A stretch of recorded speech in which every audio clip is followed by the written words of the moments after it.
Yo, yo, yo, chat. What's up? How you guys doing? Sorry, I know the starting soon screen was up there for a second. I apologize. Dude, I'm slow this morning. I'm slow. What's up, Kayla? What's up, friendo? How you doing? Dude, working for that day off tomorrow, yeah? Yeah, I know you are. Heck yeah. How you doing, Kayla? What is up? What is up, guys? Day 2 of, well, I mean, we didn't get a lot played yesterday. We'll still consider this day 2 of Hogwarts Legacy, though. Even though we only got like a couple hours played yesterday, and then like a good chunk of that was trying to test out the graphic options in the game to see if we get it to play smooth and stuff. I don't know, dude. It's weird. It's so slow. I'm sorry, man. I'm sorry. You just keep grinding. You keep grinding. Tomorrow will be here before you know it. You'll have a day off, and it'll be super, super sweet, dude. Yeah. So that's the play, man. We're gonna do the news, and then we'll play Hogwarts, dude. Hopefully everybody's got their wands ready. You know what I mean? Got your wands. You know what I mean? Hopefully I'll be able to. I think we kind of got it to the best it's going to be yesterday at the end of the day, but we'll talk more about it once we get into the game. It doesn't feel real good, that's for sure. Just another great example of why I feel like people should be very, very hesitant to pre-order games nowadays on whatever platform, you know. Need it to be 151. I'll get my wand out here in a little bit and see what I can do for you, alright? See if I can, you know, fast forward time or whatever. So, yeah, I don't know. Hopefully the gameplay feels pretty good. Hopefully we're able to get a stable frame rate going, but I don't think we're going to be able to get a super stable frame rate at anything over 30. So, I don't know. Let's do what we do, man. Whoa! It's Wick. Everybody look out, the troll's here. What's up, buddy? Do not take your wand out on stream, bro. Don't tell me what to do on my channel, homie.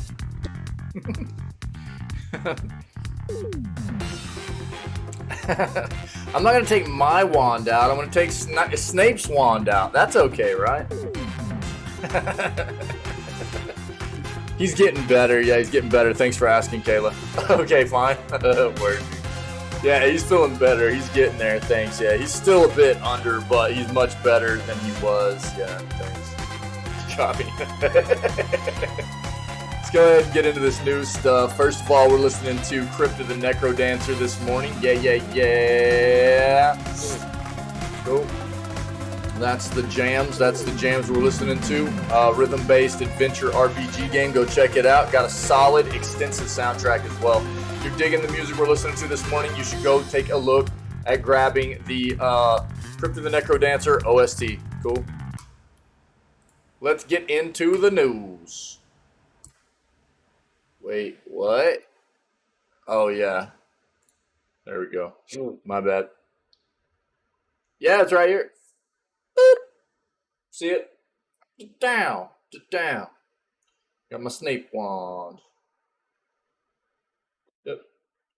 It's in the box. I pulled it out yesterday when we started playing Hogwarts Legacy. Do you want me to take it out and show you?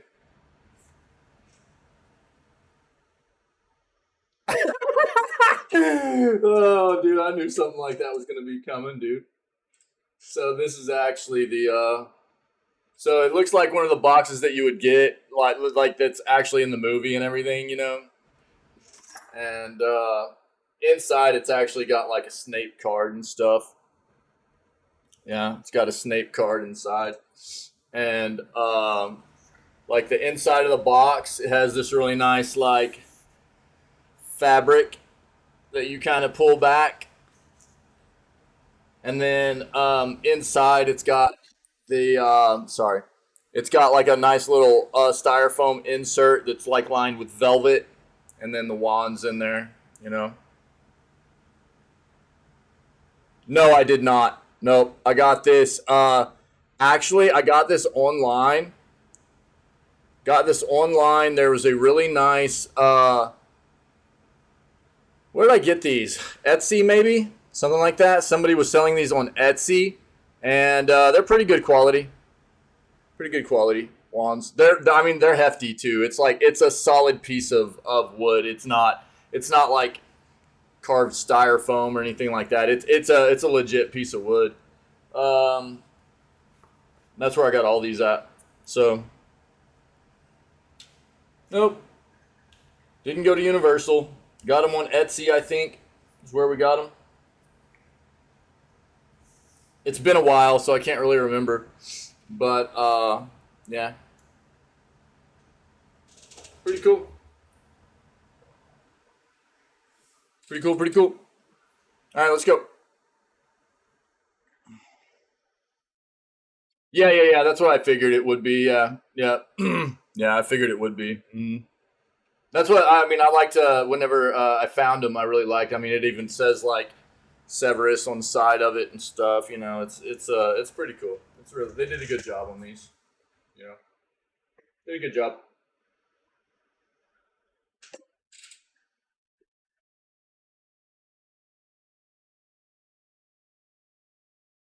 I don't know if it was like some kind of yeah. Oh, cool. Yeah, that'd be awesome, Kayla. Thanks. Yeah, cool.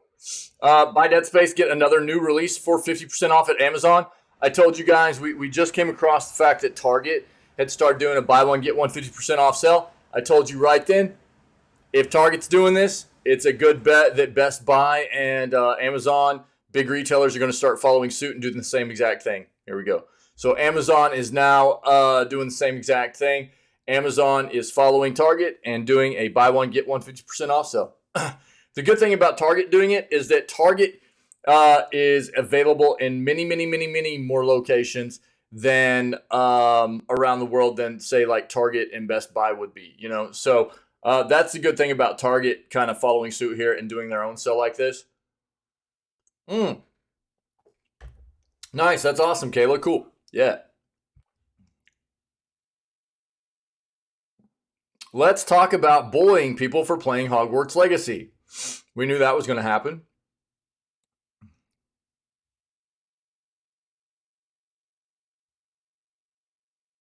Looks like Hogwarts Legacy topples Cyberpunk's record on Twitch. I'm not going to dive into that, but I'm not all that surprised, really.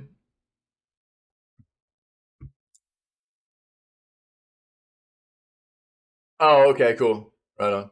Yeah. Oh, here we go. Toxic gaming tackled by Ubisoft's unique police alert system. Interesting. Um, see what they're doing there. We're seeing more developers try to come up with these systems to. A lot of them are like kind of AI systems as well. They don't necessarily need initial moderation involvement. It's a lot of scanning and monitoring on the side of AI to indicate when things like this might be happening and then push it to an actual live moderator, a live person to take it and run with it.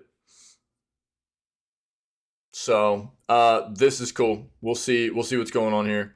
Well, we knew that bullying was going to be going on with the Hogwarts Legacy stuff because there are a bunch of people that are in a tizzy, if you will, about they were trying to boycott the game just simply because it is a game built off of the Rowling universe, right? And because of Rowling's anti-trans sentiments that she has expressed, there are a lot of people that don't feel like nobody should be playing this game. So there are a lot of people out there. I absolutely expect to have people coming into my channel and go and starting to or trying to cause a fuss. I'm just going to ban them. I don't care. I'll express exactly how I feel about. I've already done this many times. We've hit on this a lot in the news. I've expressed the way I feel about it. I do not agree with her sentiments. You know the way this channel works, the way we feel about everybody is included here. Where this is a safe space for all. But when it comes down to it, this is a universe a lot of people love. Rallying has nothing to do with the development of this game. And I feel like if people want to enjoy this universe, they should be able to without having to worry about people coming in and throwing a fit about you playing the game because it has something to do with rallying. Hopefully, but I just kind of was bracing for the fact that there's a good potential for it to happen.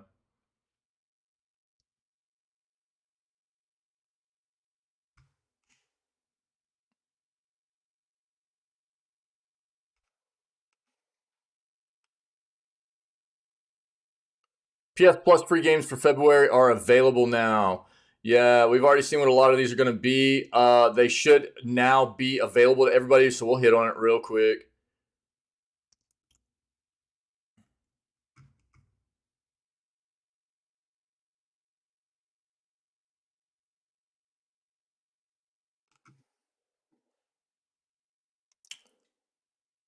Yeah, look, I mean, I'm not hitting on any more of the Activision Blizzard deal that Microsoft's trying to push through until I see something new that we haven't talked about yet. So if you have questions about that entire fiasco, what's going on, what's happened to this point, anything like that, let me know. We can talk about it. But I've hit on it enough, dude, that until I see something new on that front, I'm not diving into it. What? Bro, what? The Nintendo Direct is today? Bro, what is wrong with Nintendo?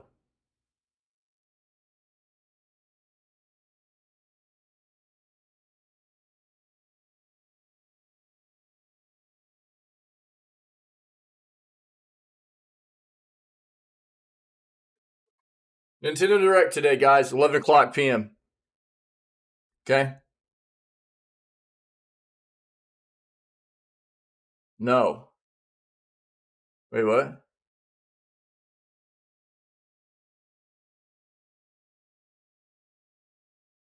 Wait, what? If it's 10 p.m. GMT, that'd be late for us. This is saying 2 p.m. Hold on. It's 4 p.m. our time. It's going to be 4 p.m. our time. So we'll watch it here. Yeah, I know, Kayla. I know. And I think that's one of those things that people need to understand. It's ultimately what it comes down to is that it's a very fun fantasy world.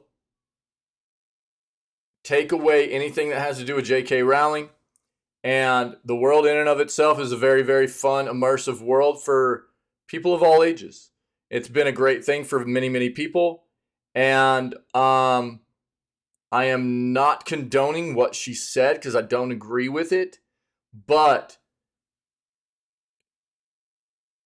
you need to let people, there's enough going on in life. There's enough going on in people's day-to-day life for stressors and anxiety inducing things. And that's why we need good forms of, entertainment, whether it be books or movies or TV shows or games or what have you, these worlds that allow us to get away from the norm that we deal with every day, the struggles and the anxieties, and gives us something to dive into. And that's quite often what it is. There's a lot of these things that they become a huge part of us, and that's why I understand why people absolutely don't want to be away from it, Yeah, sounds good, Kayla. Sounds good. Nintendo Direct today, guys. All right, so we'll end the stream today. We'll just go hard, I guess.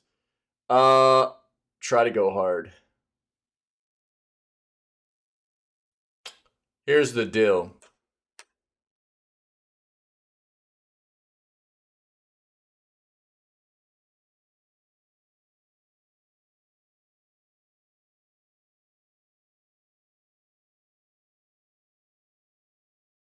Oh, that's a rough time, dude. No, that might work. That'll probably work. That'll probably work. Um, yeah. Um, if anything, I might have to leave a little bit early from it or something, but we'll end the stream today. We'll go hard and we'll end the stream with Nintendo Direct. Nintendo Directs don't usually 40 minutes. We should be fine. We should be fine. Everything should be good. So that's gonna be the plan for today. We will go. We'll just do the news right now. We'll game all day, and at around 4:00 p.m. our time, we'll switch over and watch the Nintendo Direct. Cool. That'll be perfect. It'll be good. That's what we're gonna do. But we'll keep that up and we'll read about it.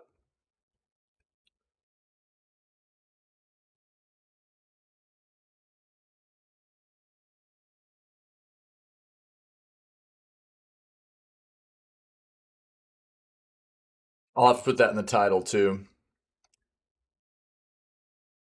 Shoot that out, everybody. Let them know that that's finally happening. Uh,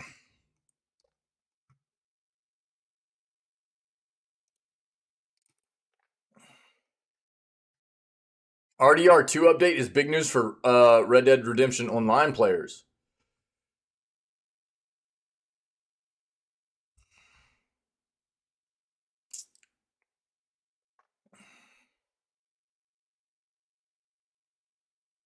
Yeah, the League of Legends 13.3 patch has been delayed. There's a lot of patches and updates and things like that are being pushed back from Riot because of the hack they incurred. Yep.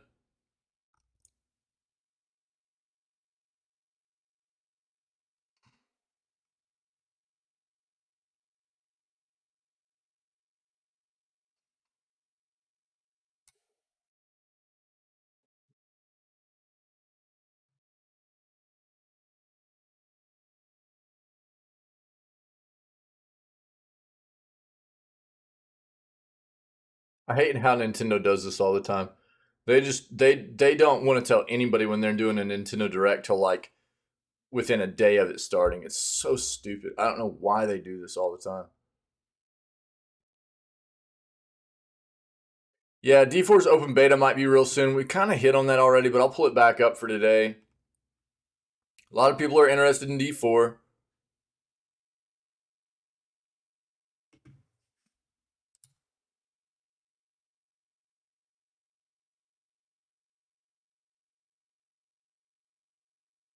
Tears of the Kingdom might be more expensive than you thought.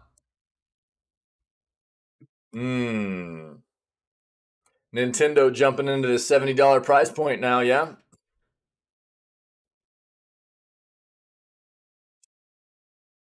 I'll tell you why I have a really hard time with that coming from Nintendo right now, too. Specifically.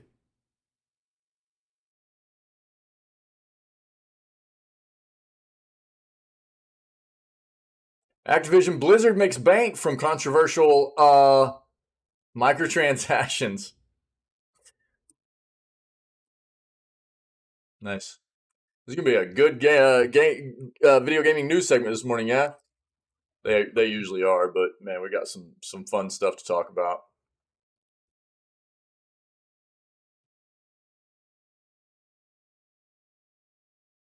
There is a trans character in the game. Apparently, we saw this yesterday, not in game, but we saw this article, and I think the thing that is kind of wild to me was like, there's already a bunch of like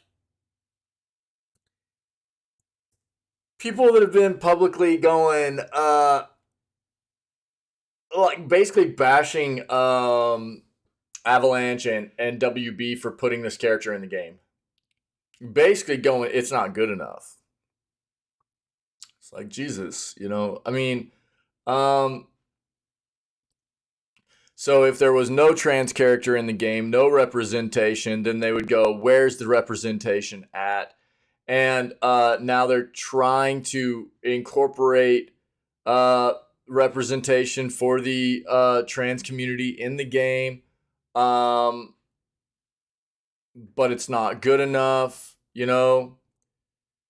I mean, there's a lot of people. Not just, I don't want to say those types of people, right? But there are a lot of people in the world where it is never good enough on whatever front that they feel like they've been mistreated, or they feel like they have been, they want to be a proponent for change or whatever. Yeah, that's what I kind of figured you were saying. Fair. I just wanted to be very, very clear. Those people is one of those like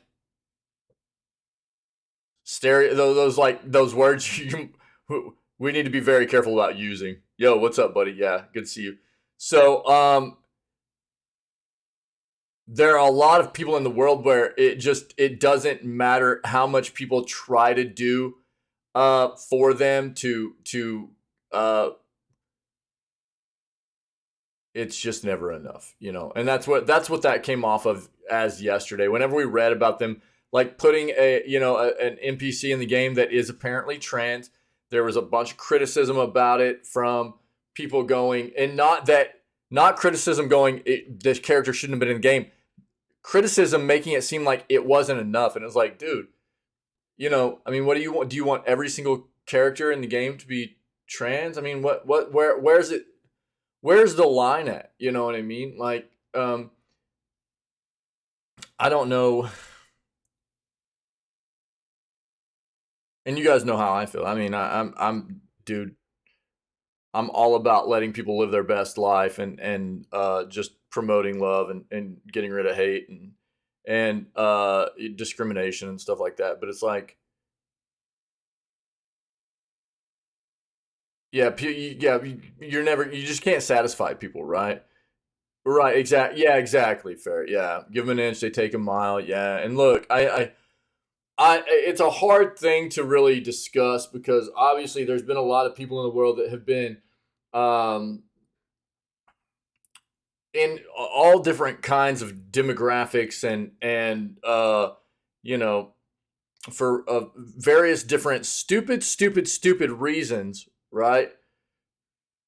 Yeah, there are a lot of people in the world that have been discriminated against and have had to deal with a lot of hate and you know bigotry and things like that, which I think has resulted in an amount of this happening. But dude, that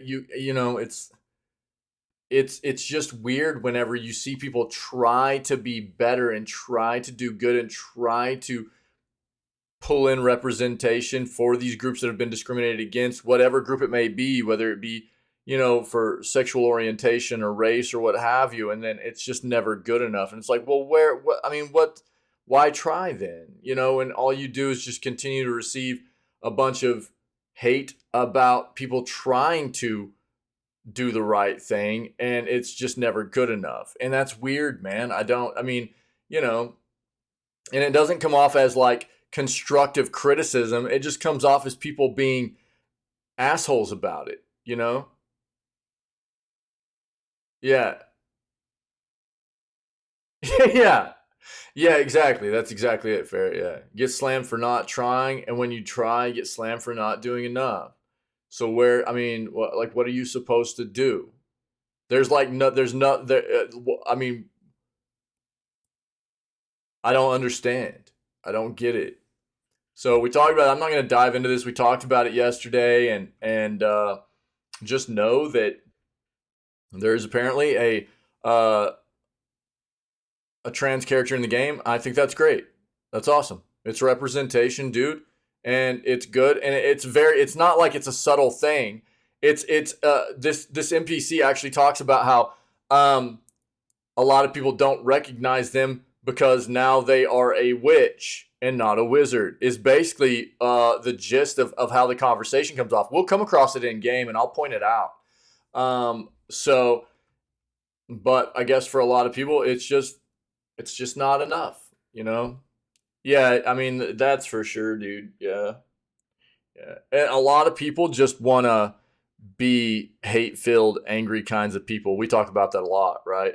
There are a lot of people in the world that nothing will ever be enough because they just can't be happy. You know what I mean? Um,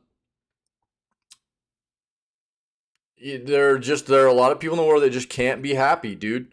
They feed off of just being anger, hate-filled individuals, and uh, that's actually terribly, terribly sad. I feel so bad for those kinds of people. And if you've ever come across them, man, those kinds of people, it's actually wild to deal with those kinds of people where they just can't be nice, dude. They cannot be nice people. They're just so full of hate and anger, man. It's really gross. It's really, I don't know how that happens, but it's disgusting. I had an interaction with one here recently, actually. It was some of the people here in the channel know about it. It was really weird, uh, and super off-putting, man.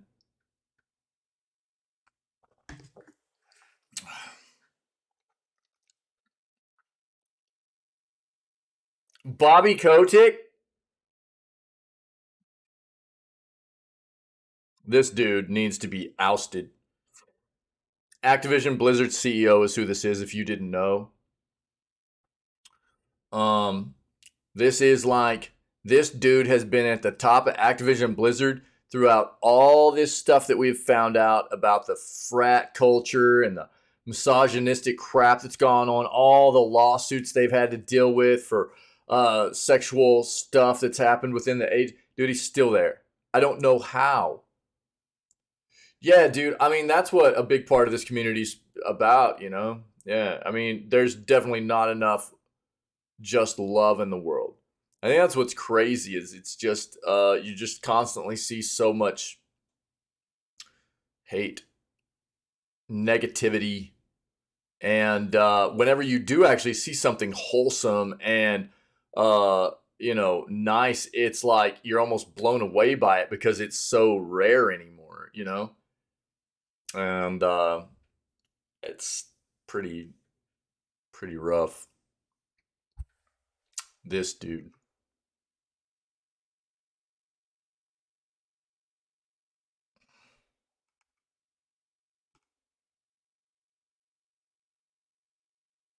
Dude, I have no idea.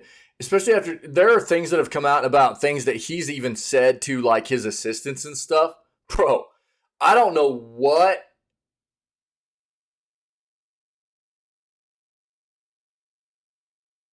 I think one of his lawyers' last name is like Satan, something like that. Yeah, it's supposed to be really, really good. Right.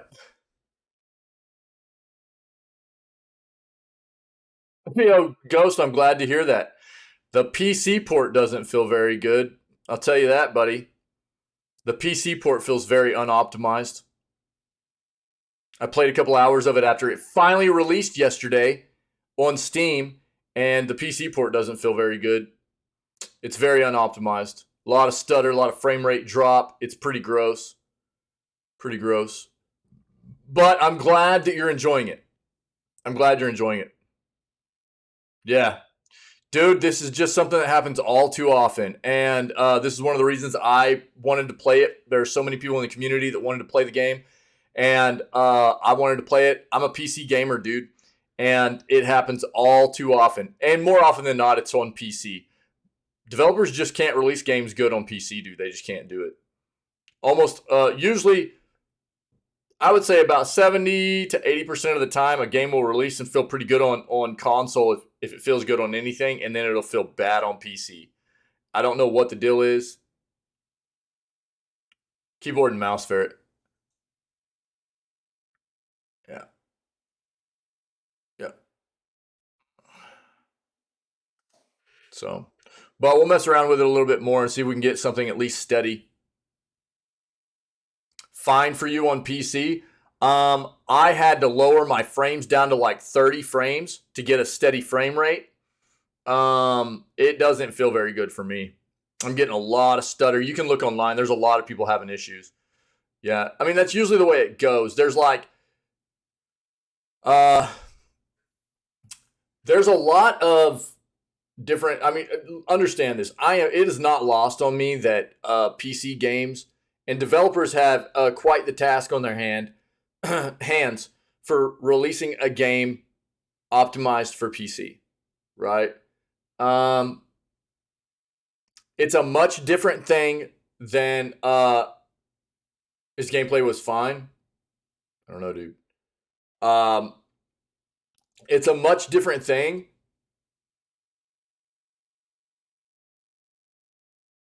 That's kind of the same thing. So what you guys are talking about, same kind of thing that happened with Elden Ring. There were a lot of people that were having a lot of issues with Elden Ring, and then there were a few people that were like, dude, it's fine for me. And I think that's kind of the same thing that we're having going on right now with Hogwarts Legacy. And now here's one of the things to also take into consideration. Steam is using Denuvo, right? And Denuvo causes weird issues for different people on different hardware. And if somebody is playing it on Epic or GOG, they might not be having the same issues that somebody is on Steam, because Steam is incorporating Denuvo, and Denuvo is always bad about creating issues, right? Wick, yeah. And so developing for PC is not an easy thing. There are a lot of different hardware configurations that you have to take into consideration. It's not like developing for a console where it's all static hardware. You don't have to worry about different hardware configurations. So I understand that. But if you're going to release something on PC, it should feel very optimized for PC. I don't care. Whatever platform you're releasing on, it should feel good for it. You know, we're going to jump back in there today. I couldn't get it to stabilize at 60. I couldn't get it to stabilize at 60 at a low graphic setting with everything else turned off yesterday. Yeah, I hope so too, Ghost. I couldn't really get it stabilized at 60. I might have gotten it to finally stabilize at 60 yesterday with all low settings, everything turned off, and high performance DLSS turned on. We'll see. We're going to try that out this morning first thing and see if that's fine. But the thing that was weird was that, and this is where you can usually tell that there's some really, really bad optimization going on, was whenever I first started the game up, I put it at 120 frames. Right? So my game was playing at 120 frames, but it was dipping into like the 90s and the 80s, right? But it wouldn't go below that. So 120 frames is what I had it set at, and it was going down into the 90s and the 80s. And I was like, okay, well, this isn't going to work. So I dropped it down to 60. And when I put it at 60, it was dropping down into the 40s. It was like, wait, what? So then I dropped it down to the 30s, and it was dropping down into the 20s. And that's one of those things where you can tell there's something wrong with the optimization in a game. If every time you set it at a frame rate and you're not changing any other graphical options, and the game continues to drop frames lower than what it was dropping before at a higher frame rate, that's a bad optimization development issue. And that's what I was experiencing yesterday. So, we're going to mess around with it more today. At the very least, I think I'll be able to get this to run smoothly at 30 frames. I don't want to play this at 30 frames, though. Look, man, there's a reason why I'm primarily a PC gamer. I don't even like playing games at 60 frames. Okay? I like to play my games at about 120 frames. That's my standard. That's one of the reasons that I like to be a PC gamer. I like a really smooth experience. And 60 is actually the standard and has been for a long time. So having to play a game like this that comes out and set settings down to a 30 frame rate just to get a smooth experience is actually very, very, very bad in my opinion. And Ghost, you're right. For an action RPG game, to have to go to any kind of like super low frame rate to get a smooth experience still doesn't feel good, you know? Exactly.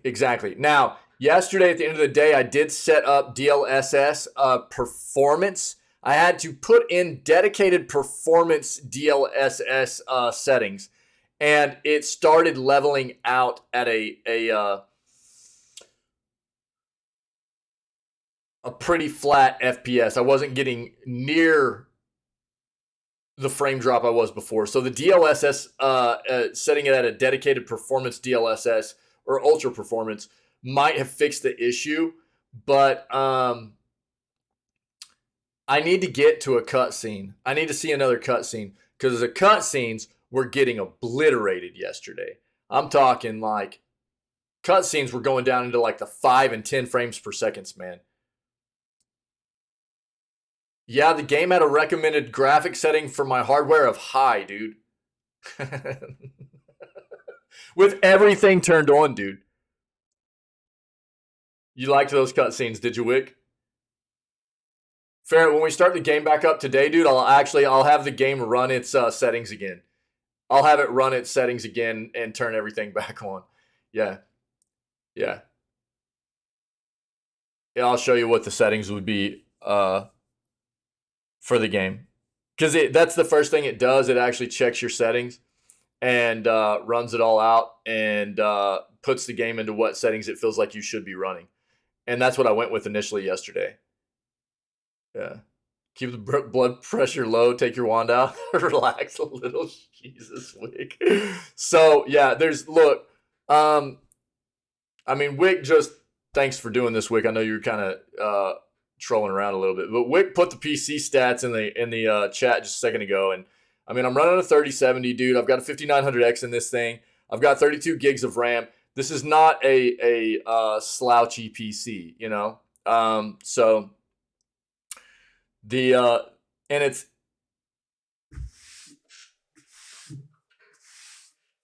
there's a difference between, you know, having to mess with some settings to get things working a bit right, and the game feeling pretty good, and dealing with what we were dealing with yesterday. So once we get in there, man, we'll take a look and we'll mess around with some settings some more. I think we'll be able to at least get it to play smooth, but not where I would like it to be smooth, you know? Right. Right. Yeah, I mean, dude, that's one of the first things I did after we started having all the frame rate drop stuff was I went in and turned off all that crap. I turned all of it off. The thing that sucks is the game is actually with higher settings. The game looks really good, but with all the settings and everything turned off, it doesn't look great. You know what I mean? So unfortunately, that's another thing that sucks for me is I'm trying to stream the game for you guys, and there's a lot of stuff that looks terrible because the game can look very good, but I'm having to turn so much crap off in the game and turn my settings on low that it just looks pretty gross, you know? But you'll see. We'll get in there and see. Let's finish this news stuff up. Ghost, I'm really glad you're enjoying the game, though, dude. I really am. I really am. That's what I was telling everybody yesterday, just off my initial impressions of playing the game on PC. It was not optimized for PC. And, oh, no, dude. I mean, this is what the news is about, dude. It's about us talking about things and addressing stuff. And it's all about gaming. And that's news, dude. It's the game just released on all across consoles. It just released on PC half day later yesterday. And it's, you know, it's good, man. This is the kind of stuff we should be talking about. So what I was telling everybody yesterday was that if you're interested in playing the game, apparently it's very, very good on console, and that's probably where you should be looking to play the game because it does not feel optimized on PC at all. It really doesn't. Jedi Survivor receives extensive new gameplay. I think the game is actually probably, I mean, everything that I've heard about the game is that it doesn't suck. Everything that I've heard about the game is that the game is very good, actually. Overall, the game is supposed to be very good. The PC version does suck because it's not optimized. There's a difference.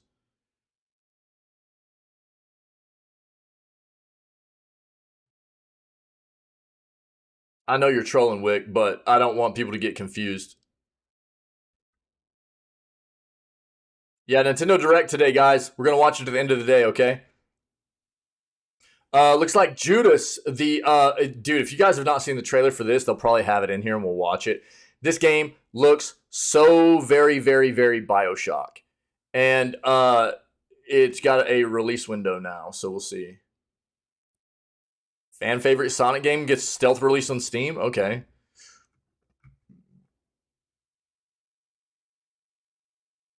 And we'll keep playing around with some settings today, and we'll see what we can get it to play at. But I'm not real hopeful for anything of where I feel like a game like this should be running on my PC.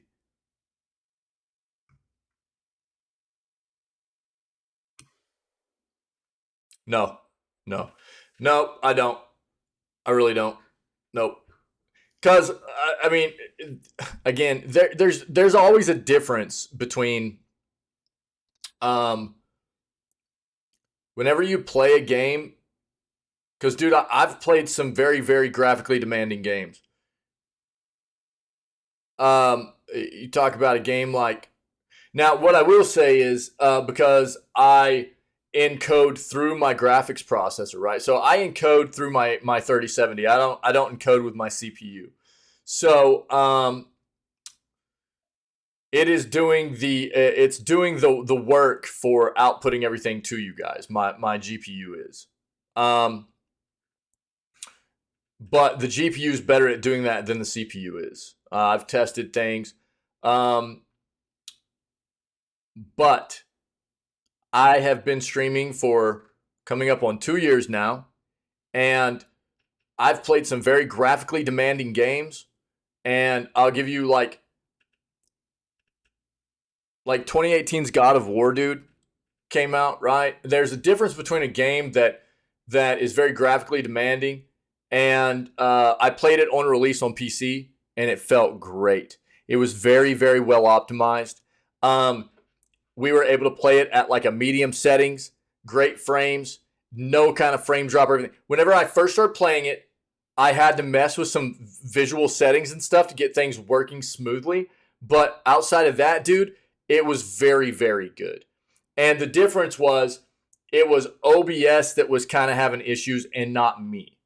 So that's the thing that whenever you're doing a single PC setup, sometimes you'll see a very visually demanding game graphically will still play very well for you as the streamer, but then OBS will have some issues. And that's what was happening for me with God of War. So basically what I had to do was kind of bring the settings down a little bit for God of War to where OBS was outputting at a good rate where it still looks smooth for everybody that was watching. Because no matter what the settings were for me, it was great. Ultra settings, whatever, dude. High frames. It was awesome. And that's not what was going on here, though. You know what I mean? And it's not like... Again, it would be different if maybe I could tell that I was trying to push this at like a very high or a high graphic setting, and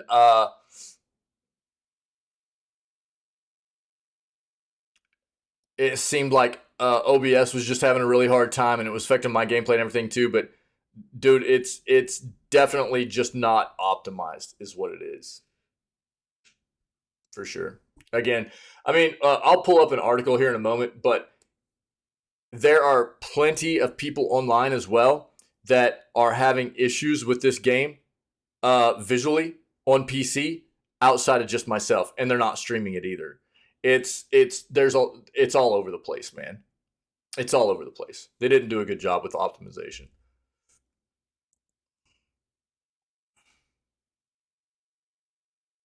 Yeah, man, for sure. Yeah, and I mean, look, dude, there's always the potential for me to be wrong. So, I've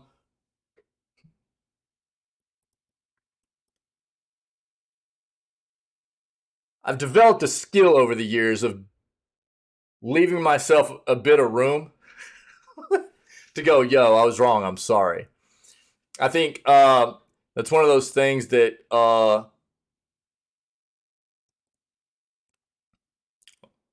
people sometimes have a hard time with admitting maybe a fault or being wrong on something because pride stings a little bit. Dude, I'm not one of those kinds of people. I'll admit being wrong. And I just, at this point, dude, being streaming on this machine for 2 years, I'm pretty confident uh, in that statement, though, you know? But there's always the potential for me to be a little bit off. But I'm pretty positive it has nothing to do with OBS, man. Especially when you're hearing about so many other people having issues too. Yeah.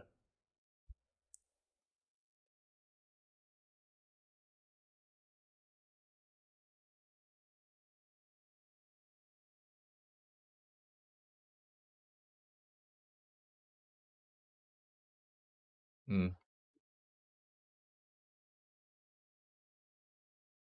Yeah, yeah. I think that's another thing too for me. Yeah.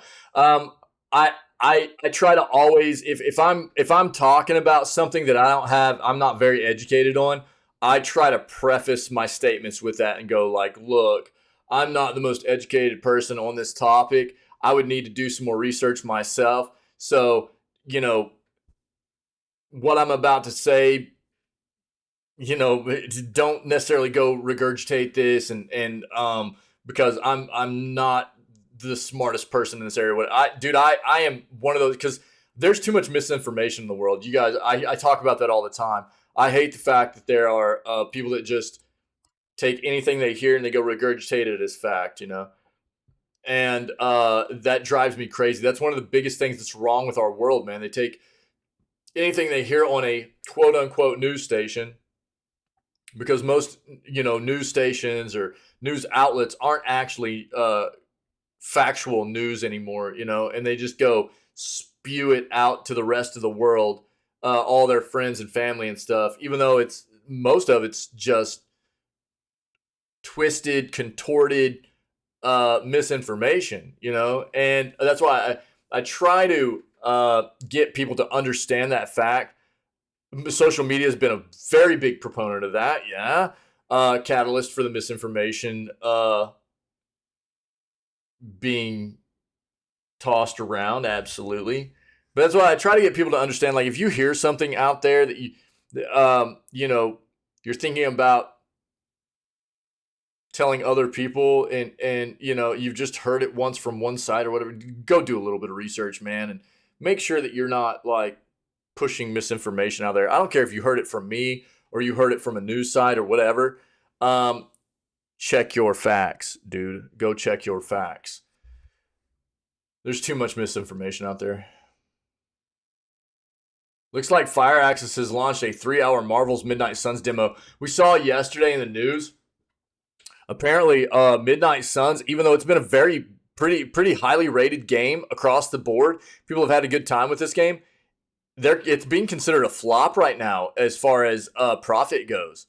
Uh, yeah, absolutely, Ferret. Yeah, that's what I try to promote quite often. There's still a few pretty good independent news outlets out there, and that's where I try to get people to maybe go take a look at getting their news from, their information from, like Reuters. I think Reuters is still a pretty good independent news source, if I'm not wrong. So you don't have to worry too much about like propaganda,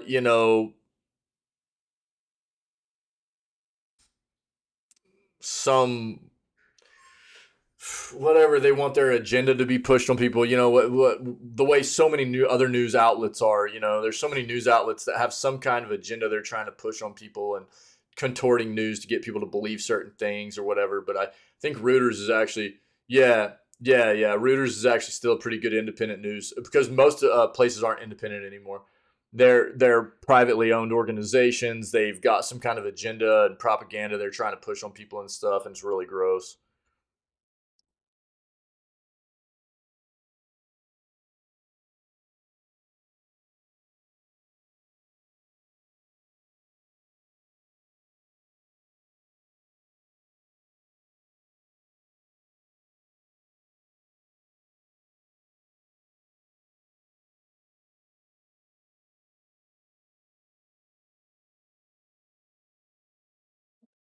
Let's see.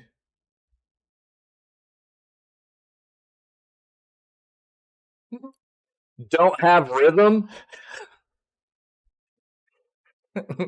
Try out Hi-Fi Rush anyways and see if you can get through the tutorial, Wick.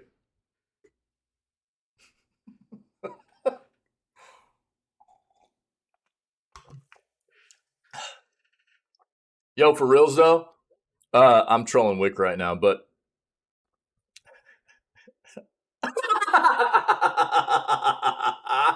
yeah, no, dude. Yo, if anybody has not played this game, I cannot recommend it enough. I really can't. Hi-Fi Rush was so much fun, dude. It was an absolutely breath of fresh air in a time where we're just overrun by price gouging and microtransactions and the hype train of games for years before they get released. This was a shadow drop. Nobody knew anything about it hardly. It came out at a $30 price point, which is less than half of the most AAA games that come out nowadays. It's got a good amount of content that you can replay. It's a very, very good game. It is very well polished. It felt great. I can't recommend it enough. Yo, Nintendo gives staff pay raise despite a fall in profits. That's a rarity nowadays. I'm not going to dive into this, but dude, good job, Nintendo. Resident Evil Death Island CG animated movie announced. Ugh, their last one wasn't very good. The last Resident Evil CG movie was on Netflix, and it was... Ugh.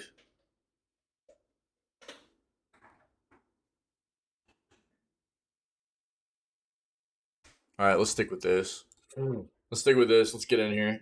Star Wars Jedi Survivor receives extensive new gameplay video. Respawn and EA's upcoming action-adventure game Star Wars Jedi Survivor has today received an extensive new gameplay trailer dating back to last year's initial reveal of Jedi Survivor. Respawn has been keeping much of its sequel to Fallen Order under wraps. While new bits of information have started to come about in recent months, we've now gotten our deepest look at the highly anticipated release so far in this new video. Released via IGN, a new 9-minute gameplay trailer for Star Wars Jedi Survivor was unveiled. The video sees Survivor's main protagonist, Cal Kestis, exploring the new planet of Koba. After crashing on the planet, Kestis sets out in search of a way to repair his ship, the Mantis, so that he can continue traveling the galaxy. You can watch the video for yourself right here if you're interested. We will. Rather than focusing much on the story of the Jedi Survivor, this video largely gives us a look at many of the new abilities that Kestis will have at his disposal in the sequel. Not only does this include a number of new lightsaber attacks and force powers, also shows off some of the new enemy types that Kestis will be confronted with. Considering that Jedi Survivor is only going to be available on current-gen platforms, this gameplay feature is a noticeable improvement to visuals based on what was seen in Fallen Order. All in all, Survivor looks pretty great so far. Should hopefully meet the high expectations the fans have for it. Yeah, it recently got delayed, but is now going to release on April 28th, roughly 6 weeks after its original intended launch date. It will be coming to PS5, Xbox Series X, and PC. All right, let's watch this.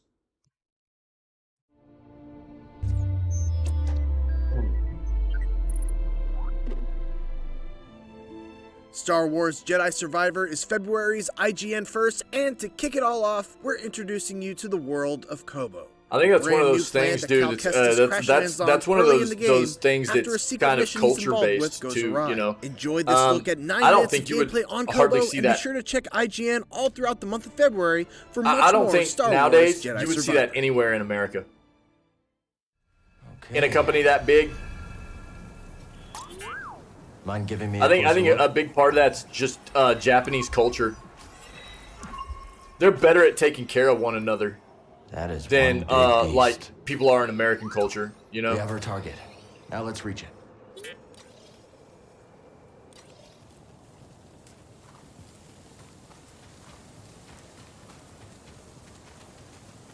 Just from what I understand, look, I'm no like. Last time I saw a Lucre Hulk was Braca. Long time ago, Prof. Some areas for sure, and others I'm like, what? Yeah. See, that's what I was getting to say is, I'm no like expert about like Japanese culture and stuff. There's just a lot of things I've heard about how they're better at taking care of one another, and they have more of a concern about each other's well-being than a lot of like Western societies do and stuff like that. So it doesn't necessarily surprise me. Here we go. No, every.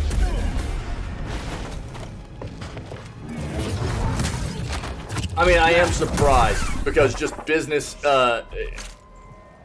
nowadays at all, it seems so cutthroat and just money hungry. And I tried to build my own droid once.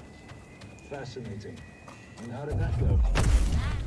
that was dope, dude. Oh, dog. Oh, bro, being able to like yeet things off the sides of cliffs, I love it, dude.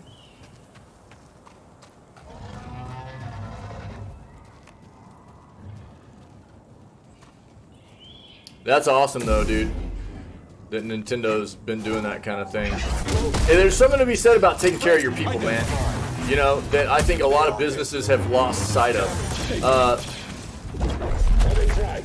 Yeah.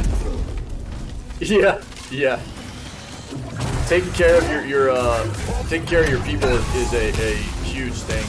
Time to end you. Nice move. Everything burns.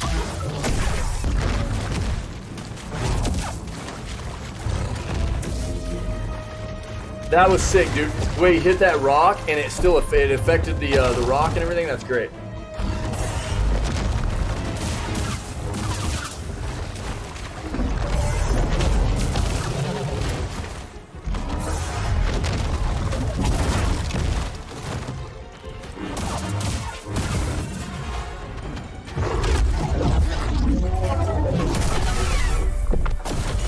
Joke.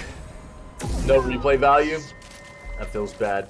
I think one of the other things that I would rather see is like, these are lightsabers, bro. And like that big enemy he was hitting, like the effects from where you're hitting the enemy's body, it was just like real quick visual effects that just like disappeared. Dude, that's not what happens with a lightsaber in theory when you hit something. You know what I mean?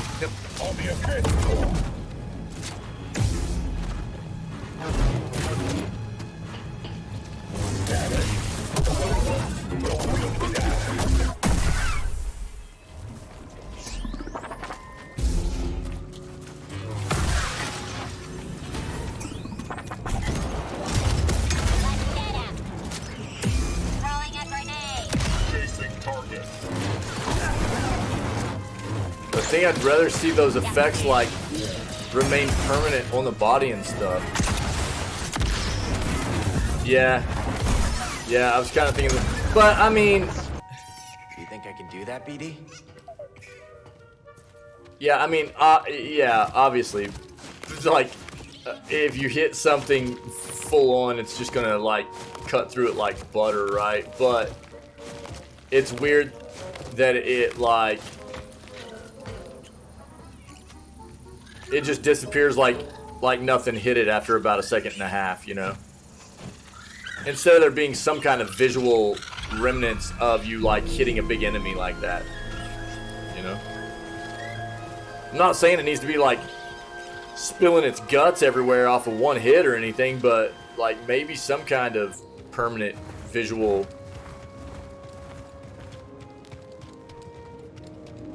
effect from what a lightsaber would do to a big enemy like that, you know? Those are the little details, though. That's the kind of stuff I look for in stuff like this.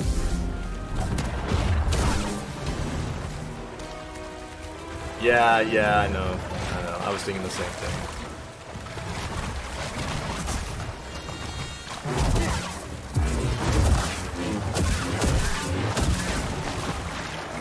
I mean, when am I gonna get a game where I can just be Sith Lord, dude? Why does everybody want to be a good guy? Tired of it.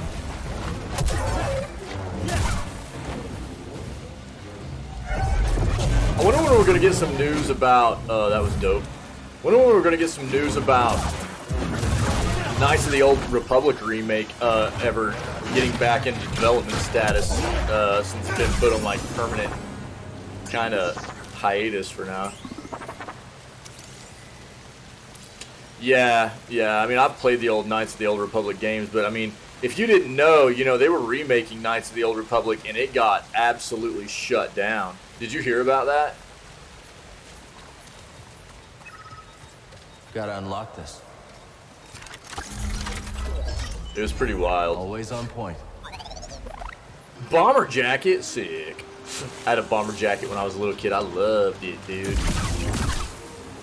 Yeah, well, it... Who was the developer behind that, dude? I can't remember their name right now. So basically what had happened was they were at a point with the game where they were like going up in front of their like bigwigs to showcase what like the leads on the project were like taking parts of the game at that point of the project where they were at with it, taking it up and showing it off, and immediately like after the meeting they all got fired. It must have been bad, dude. Yeah, I know. I'm talking about the company that's like redoing it though, doing the remake.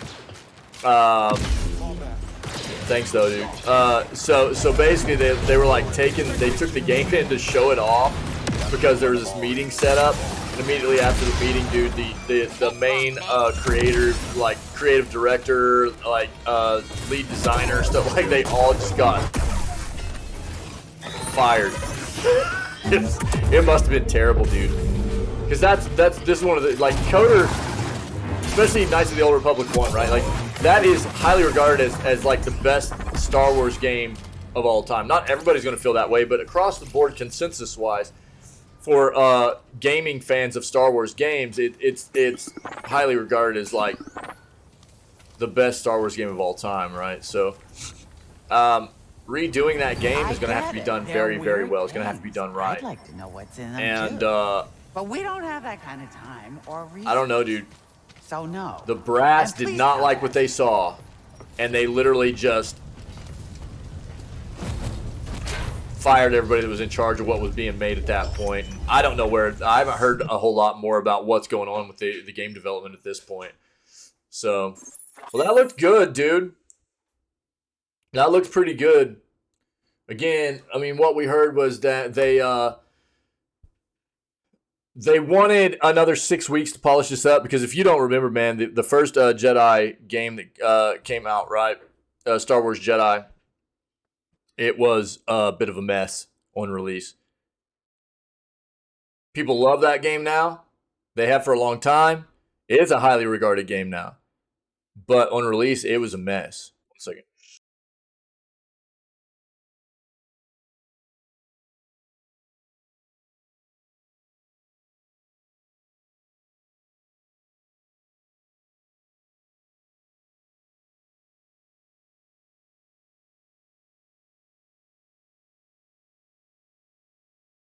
All right, sorry.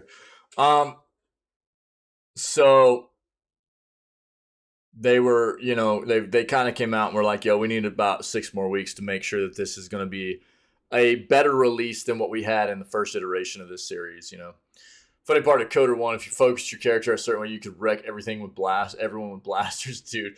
It's been so long since I played that too, man. God. So long. I have it, I think, actually. I think I have it.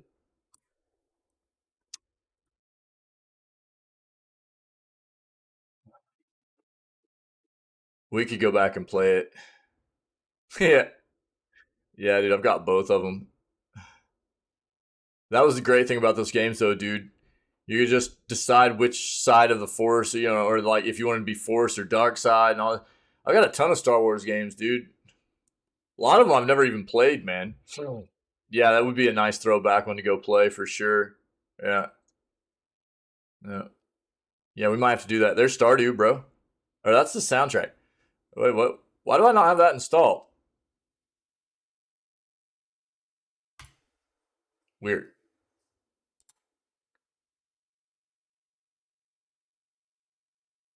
Interesting. I buy soundtracks all the time, dude. Sometimes I forget to throw them in my OST folder. Okay, let's keep going. All right, so cool. Gameplay looks good, and we'll be getting this at the end of April, April 28th. All right, guys. Yeah, I know, dude. Yeah, Concerned Ape. Yeah, and there's a lot of hype around their next project, which is Haunted Chocolatier. Yeah, so I need to get Stardew Valley played through before that pops out. Yeah, single dev too, man. Yeah, and to hold tight with that and not buy into the whole corporate greed kind of thing of selling out or going, I need a bigger development team and we're gonna turn into what we've seen so many other developers turn into. It's pretty awesome, dude. I agree. BioShock creator's new game, Judas, gets a release window. Judas, the upcoming video game from BioShock creator Ken Levine and developer Ghost Story Games, has now received a very broad release window. Very broad. Here we go. Okay.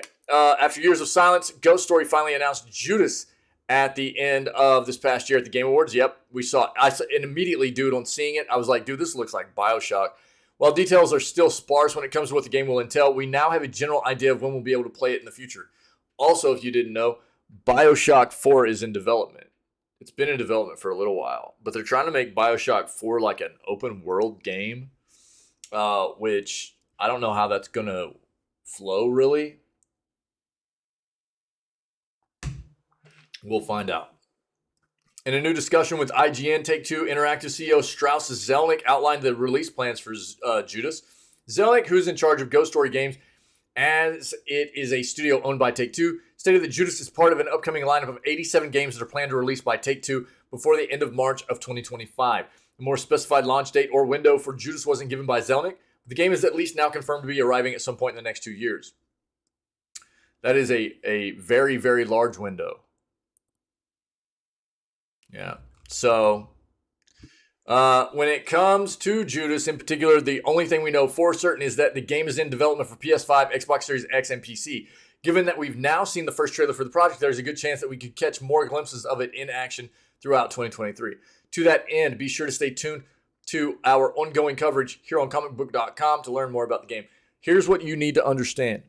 Any game that is set to release in like 2025 or 2026 is potentially not only going to be releasing on what we now consider current gen consoles, but what would be next gen consoles as well, quite possibly. We are 2.5 years through the life cycle of, because what was it, November of 2020, I think, for like PS5 and the Xbox Series X and S. Well, that's around when they came out, right? So around 2.5 years now. 2.5 years into that life cycle, right? So we've got roughly another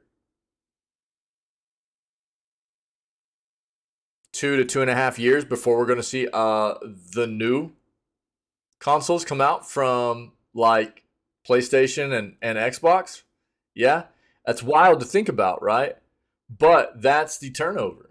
Yeah, roughly every 5 to 6 years we get a new console, and at sometime in 2025, quite potentially, man, we're going to be getting new consoles too, if not 2026, for sure.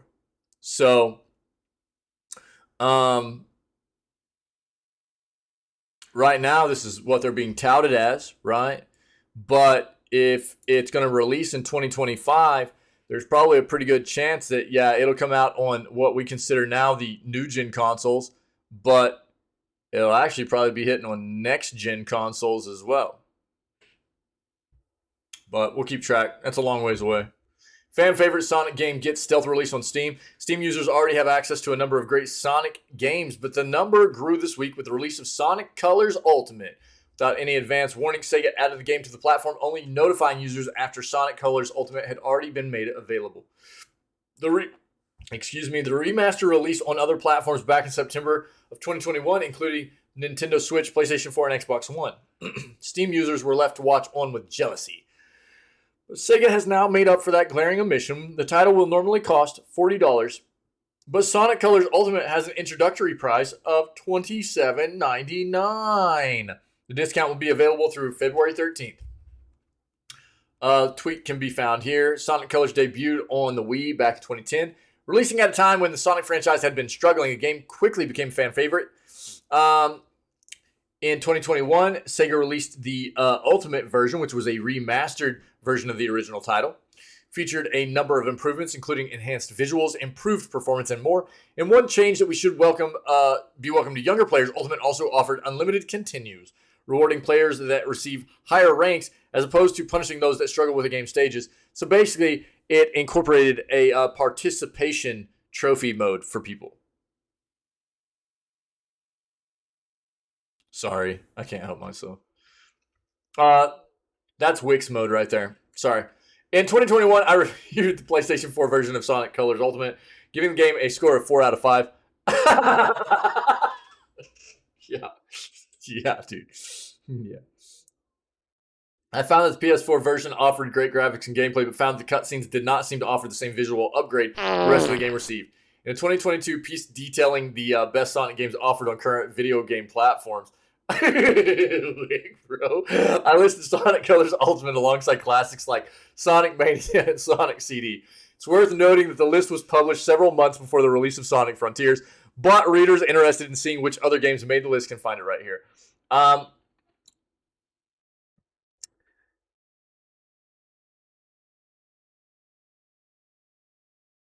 going to be very blunt here. I think old school gamers, for the most part, are harder gamers than new school gamers are. I think a lot of new school gamers are soft because of the way that the industry has evolved. There are some developers that have stuck to a very hard gameplay mechanic and don't include difficulty settings like From Software, right? But dude, back in the day, unless you knew something like a Konami code, dog, you had to get good. You know? There wasn't a whole lot of unlimited continues or anything like that was going on in games. And games were rough back in the day, like on cartridges and things like that. Games were fairly difficult, man. Get a Game Genie. Jeez, dude, I haven't heard that name thrown out in a while. I mean, honestly, dude, I think that's where you still have your Super Nintendo Game Genie? Dude, that's sick. I think that's where my love of hard playthroughs comes from, to be honest. I grew up playing a lot of really difficult games, man. And I enjoy a hard playthrough, you know? I think that's where a lot of it comes from, was just growing up with difficult games. I only used it to cheat after I beat a game where, yeah. We ended up getting a Game Genie on regular Nintendo, dude. But it was like years after we had ended up having the regular. I don't even know what happened to it. I don't have it anymore. Somebody made off with it.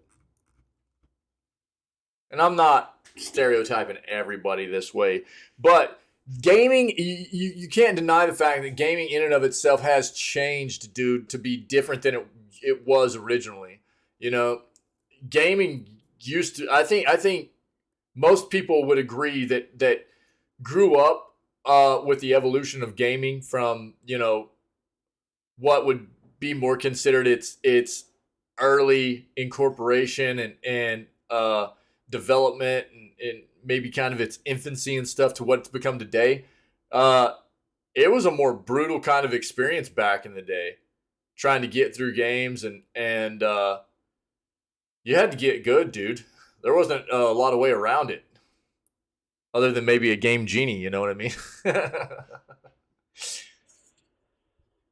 And you couldn't just go, you couldn't go get online and find out information. It wasn't like that, dude. You know what I mean? That's probably where a lot of my, I don't like spoilers and backseating and stuff comes in too. I grew up playing that way. I grew up playing games where I had to figure things out myself. And I think that's probably one of the reasons that I like to keep playing games like that. I don't like people spoiling stuff for me. I want to figure it out. That's the way it always used to be. And way back in the day, early gaming, dude, you couldn't just go pop up on the internet and and find stuff, man. It was this was you just had to do it, man. You had to do it and you had to figure it out. But there you go. Sonic Ultimate. Sonic Colors Ultimate, excuse me. For $28.99 right now on Steam. But only through, what do they say?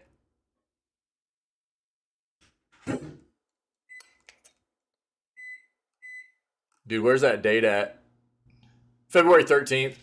And then it'll be back up to $40. So there you go, guys. I guess I could have put that in chat here. There you go. Just in case you need it.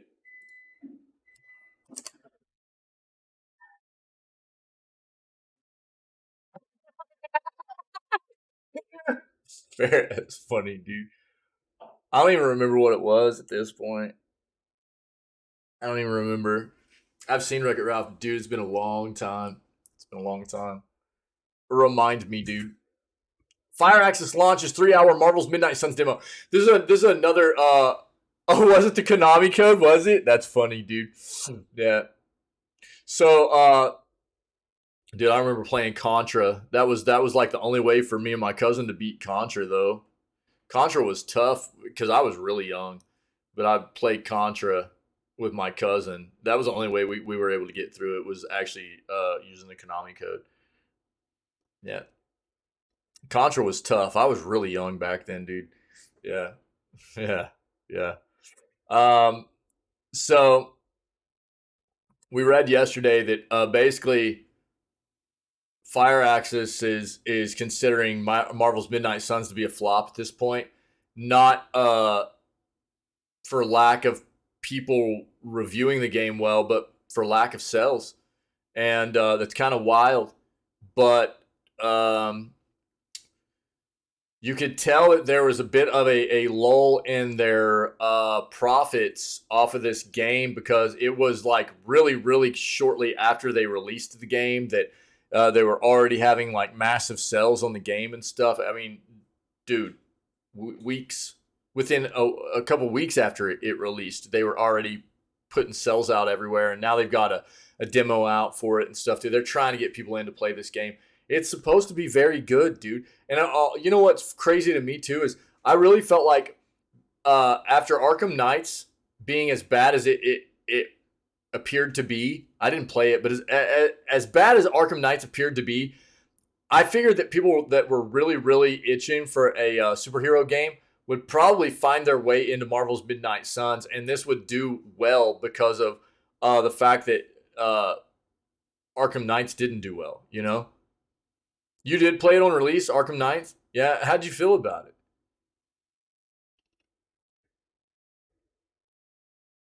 Or not Arkham Knights. The God, I'm being dumb. The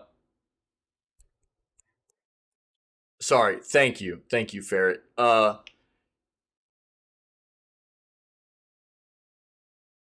am I tripping on the name of that game?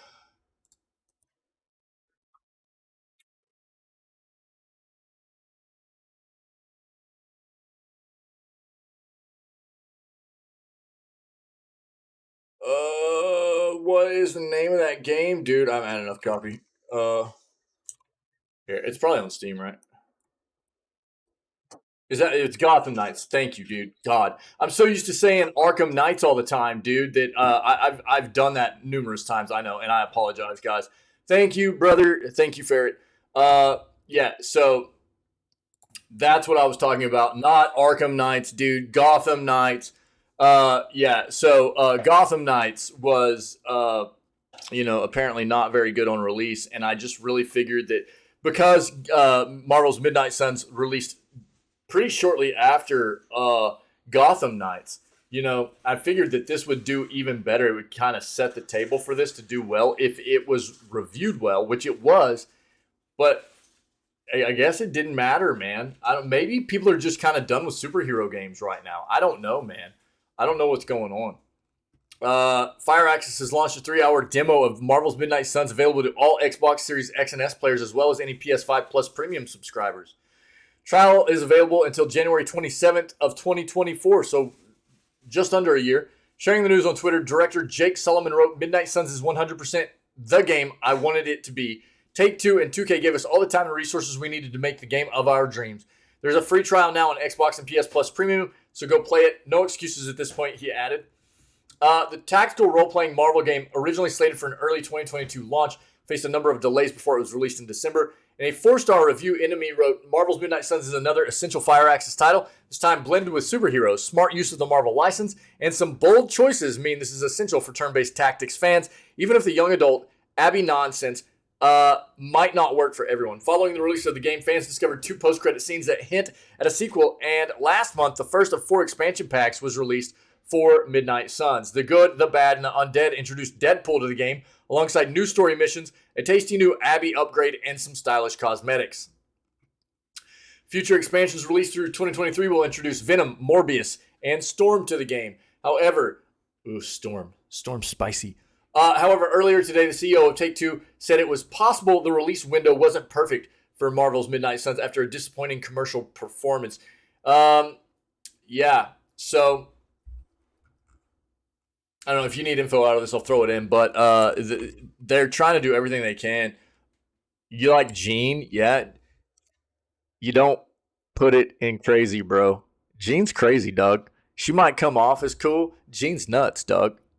You don't put it in crazy, brother. All right?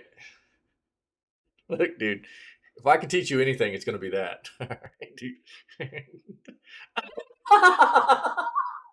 For reals, dude? Right on. Right on.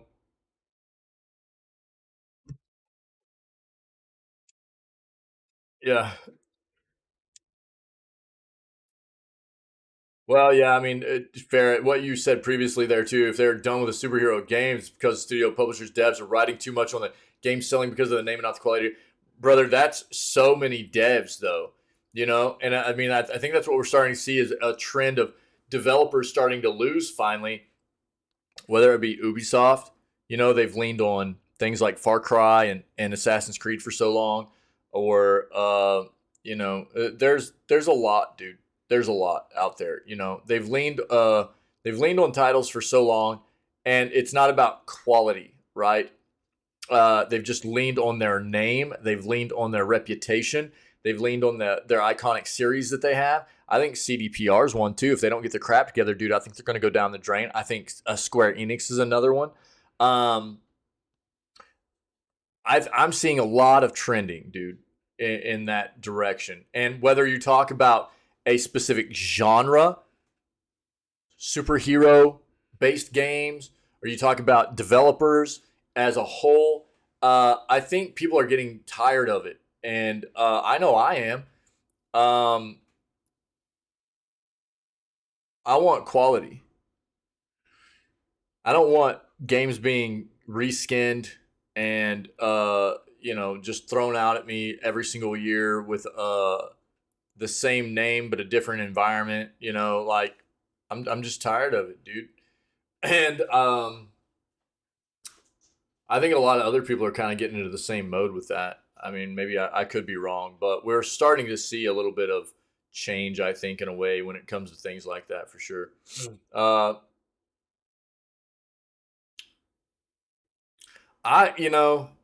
Comic book wise, dude, it was always Rogue for me, bro.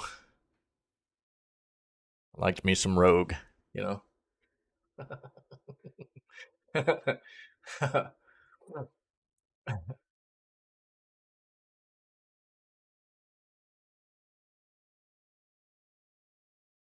Yeah, I know. That's probably why I like her so much.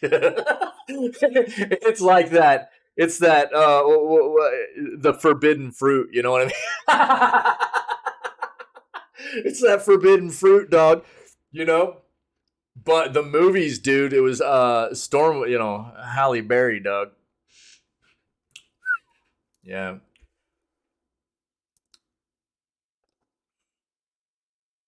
So I don't know. This is supposed to be a good game, and if you've been interested at all, there's a demo out there, 3-hour demo. Go check it out. Yeah, it's in chat right there. Activision Blizzard makes bank from controversial microtransactions. Yo, is anybody surprised here? Yeah, exactly. Like what you can't have. Yeah. Continues to rake in healthy profits from the use of controversial microtransactions, as evidenced by the U.S. video game giant's latest quarterly report released today. Written in an in-game net bookings, Activision Blizzard, which owns popular gaming franchises Call of Duty, Warcraft, Overwatch, Diablo, and Candy Crush, netted $1.8 billion from microtransactions and downloadable content in only the fourth quarter. A 46% year-on-year increase.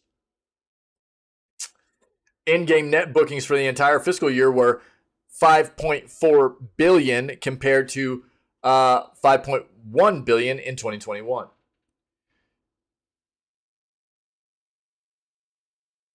That's a lot of money.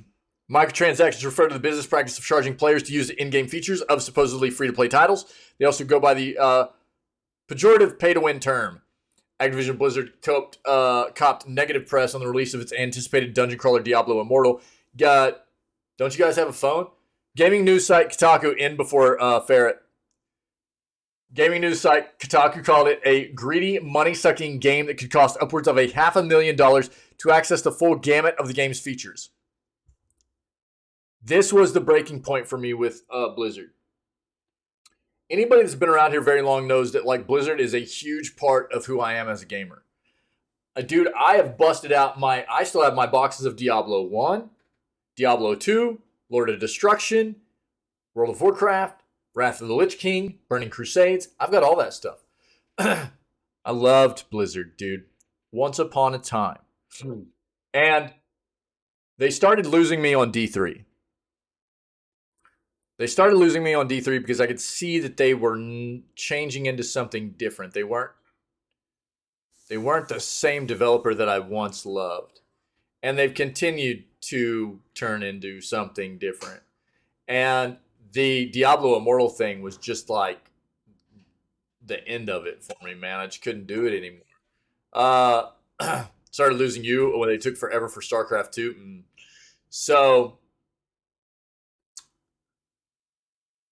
And this is one of those, it was like whenever Diablo Immortal came out, this is one of those things, I've been calling for Bobby Kotick to be ousted from this company for a long time. And then you've got people like Mikey Barra, who have been part of the top of Blizzard for a long time. And he's going to stand up there and among all the controversy, of this pay-to-win crap and Diablo Immortal, he's going to stand up there and back it. He's going to stand up on a public forum and back it. That's not somebody that I want at the top of this company either, So they're not name dropping him, but I will. This is scummy crap, dude. It's always worth pointing out that you aren't obligated to partake in stupid in-game microtransactions like these, wrote Kotaku, adding, you could have an awesome time with Diablo Immortal without spending a single dollar, though it does become troublesome if you want to participate in some of the game's player versus player modes. Microtransactions have been the target of protest among gamers. Diablo Immortal, despite garnering praise for its gameplay, has the lowest user score of any game in history on Metacritic following a mass review bombing campaign.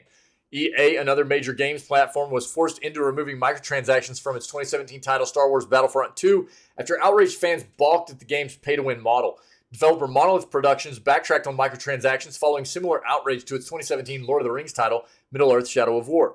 Seems like Activision Blizzard didn't get the memo. For their part, the strategy paid off, not critically but financially, because that's who they are. They actually are just a company that does not care about anything but money. They've been this way for a long time now. Diablo Immortal brought in around $100 million US in the first 2 months of its release, according to data provided by analytics company Sensor Tower. It's a pay-to-win game. It's gross.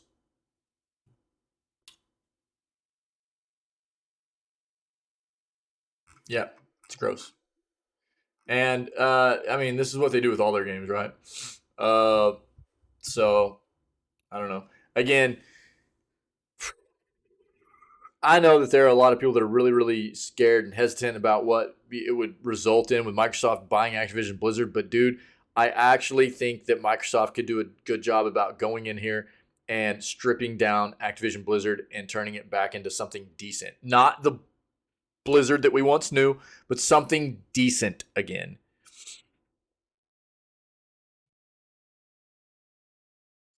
Read a funny story about a guy who spent too much money on Diablo Immortal. Basically, his gear level was so high that... Oh, yeah, I read that too, dude. Yeah, we read that here in the news. Yeah, he couldn't match with anybody. Yeah. So he spent enough money that he got so high that nobody else could actually play the game with him, so he couldn't play the game with anybody else. Yeah.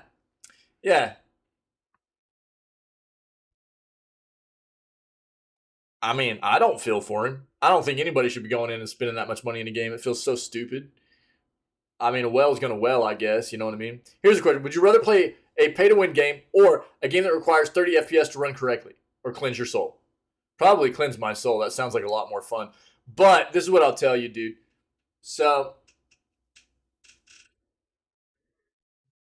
there are developers that I'll stay away from now. You know, and this is one of the things I'm going to talk about today when we play Hogwarts Legacy. You know, the old saying, you like that, dude?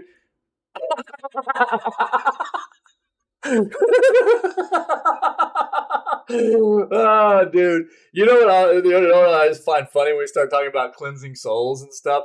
That's such an inside joke for most of us that don't, you know, that like we put, you know, all these news segments go on like YouTube. There are people like watch this stuff and they're probably like, what is this whole soul cleansing thing about? You know? I'll stream it at 30 FPS. The thing for me is like, fool me once, shame on you. You know what I mean? Fool me twice, shame on me. Right? And that's why, like right now with Hogwarts Legacy and Avalanche, I probably won't play another game from them on release on PC, dude. You know, because this doesn't feel good. I feel a bit cheated. You know, I feel a bit cheated.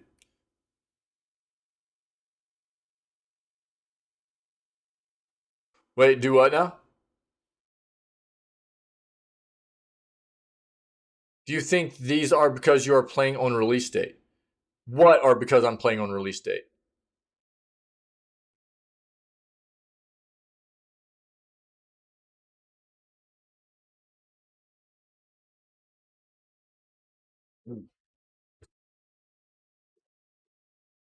Dude, you should know how I'm going to answer this. No game should ever be released on any platform that it's not optimized and ready to be released for. That's like, I'm really, really conflicted right now. Well, that's the thing. It doesn't matter. The game released when it released. You shouldn't have to worry about it. That's what I'm trying to get across to people. This is what sucks about the industry, the time that we live in with the industry, is that people are so flippin' sketched out because these developers can't get their crap together, dude. Can't get their heads out of their asses and release games on all the platforms they say they're going to release them on and have them all feel good. That it doesn't. That shouldn't play a matter in this at all. You know what I mean? It shouldn't matter. If ass? No. I say ass. You gift a sub. What are you talking about? What? So now that's about as bad as I'll get. But I say ass. Ass. So to me, it shouldn't matter if you play now a game. that we're friends, is it okay if I pet you? Thanks, dude. You didn't need to do that, dude. Stater got a sub? What? You didn't need to do that, dude. Thanks, brother. 634 just gifted 1 subs. If I ever say anything worse than that, you know I gift you out. You didn't need to do that. Thanks, brother. I appreciate it. it shouldn't matter whether you play a game on release or you play a game 6 months after release. Obviously, I don't think anybody expects a game to be perfect on release. There, in the world we live in, game development now is very intense. It's very huge. There's going to be some unforeseen issues, but ultimately, there's no excuse for games getting released and having significant issues on release. It should never be released in that state. Ever. Ever. So as far as that's concerned, I'm fine with incurring some issues here and there that they need to patch out that aren't like game breaking necessarily and aren't a significant hindrance to the game or whatever. But I am not okay with diving into games and having to deal with unoptimized performance and things like that because they wanted to rush it out. They didn't want to optimize it on the platform. That's trash, dude. Yeah, but the publishers, I know. Well, that's just a matter of I was talking about this earlier. It does make sense. It was the same way with Elden Ring. There is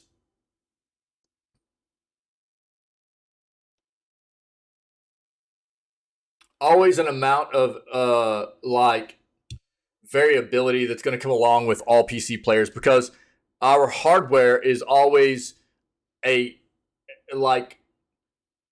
mashup of different stuff. Everybody's PC is just a big mashup of different kinds of hardware, whether from the motherboard to so all the chipset stuff, the your CPU and your GPU and your RAM and the latency with which stuff is running at within because of your RAM timing. And there's a lot of different stuff going on in there, dude. So it's harder to develop a game for PC than it ever will be for console because console is static hardware. It's possible, dude. It's possible.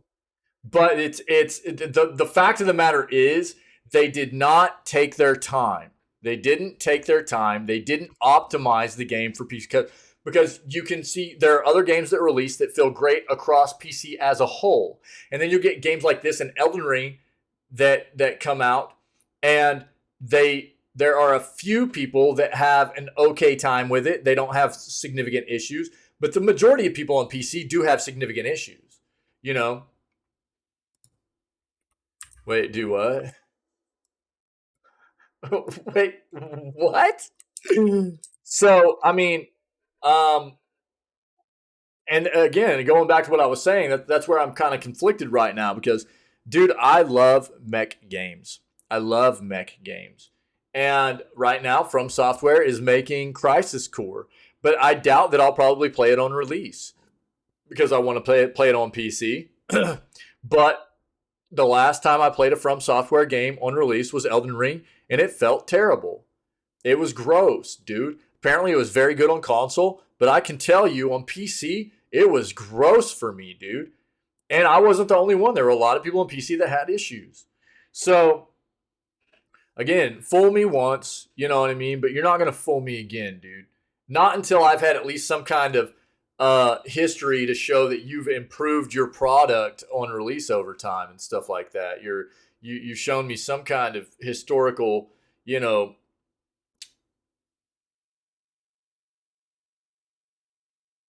long-standing releases to go off of to say that you've changed and you've gotten better at doing that kind of thing. You guys know that's the kind of person I am. So Avalanche can get wrecked. I won't play another game of theirs on release. Yeah, there are some people that are not having issues on PC, but there are a lot that are. I mean, we'll just pull it up right now. It's very, very evident.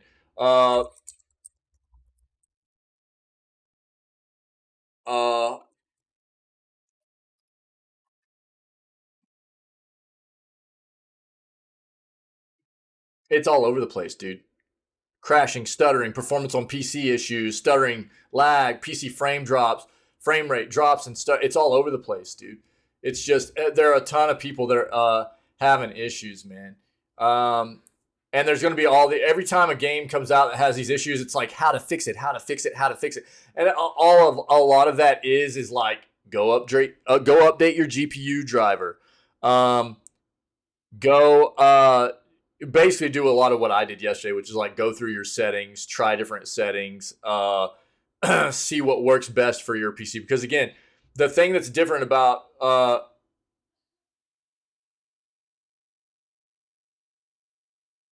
and that's one of the other things I was talking about this morning is we all know that Steam's using Denuvo, right? But I don't know if Epic is, and I know that GOG isn't, right? So Denuvo could be creating issues as well.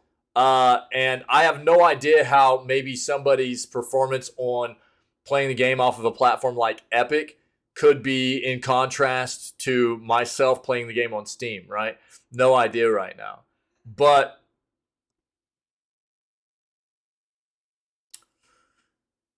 it's still not really an out. Yeah. It's still not really an out. Anywhere that you should be able to play the game, it should feel good. Or if there's anything wrong on release, they should be able to fix it pretty quickly if something is wrong. And I don't know. We'll see when we get in there today. Again, we've been talking about it a lot. And yesterday was, I think it was pretty obvious, man, that it didn't matter. It didn't matter what frame rate I had the game set at. I had to go to very low. I had to go to the lowest settings. I had to turn almost everything off in the game. And if I went to 120 frames, I was like, without DLSS performance on, I was tanking like 30 frames below that. Went to 60, I was tanking to about 40 frames below that. Went into 30, I was tanking to about half frames. It didn't matter. I couldn't get a steady frame rate without DLSS performance on. And that's not the way this should work. The game's just not optimized, man. It's just not. So it's quite obvious to me that they developed the game very well for console, and they didn't take their time to develop it well for PC, which sucks. And this is the usual case scenario. Developers know that it's easier, I think, to develop for static hardware like consoles have, and it takes longer and it's harder to develop for PC. So they make sure they get it right on console, and they just get it good enough for what they think will be okay for a release on PC.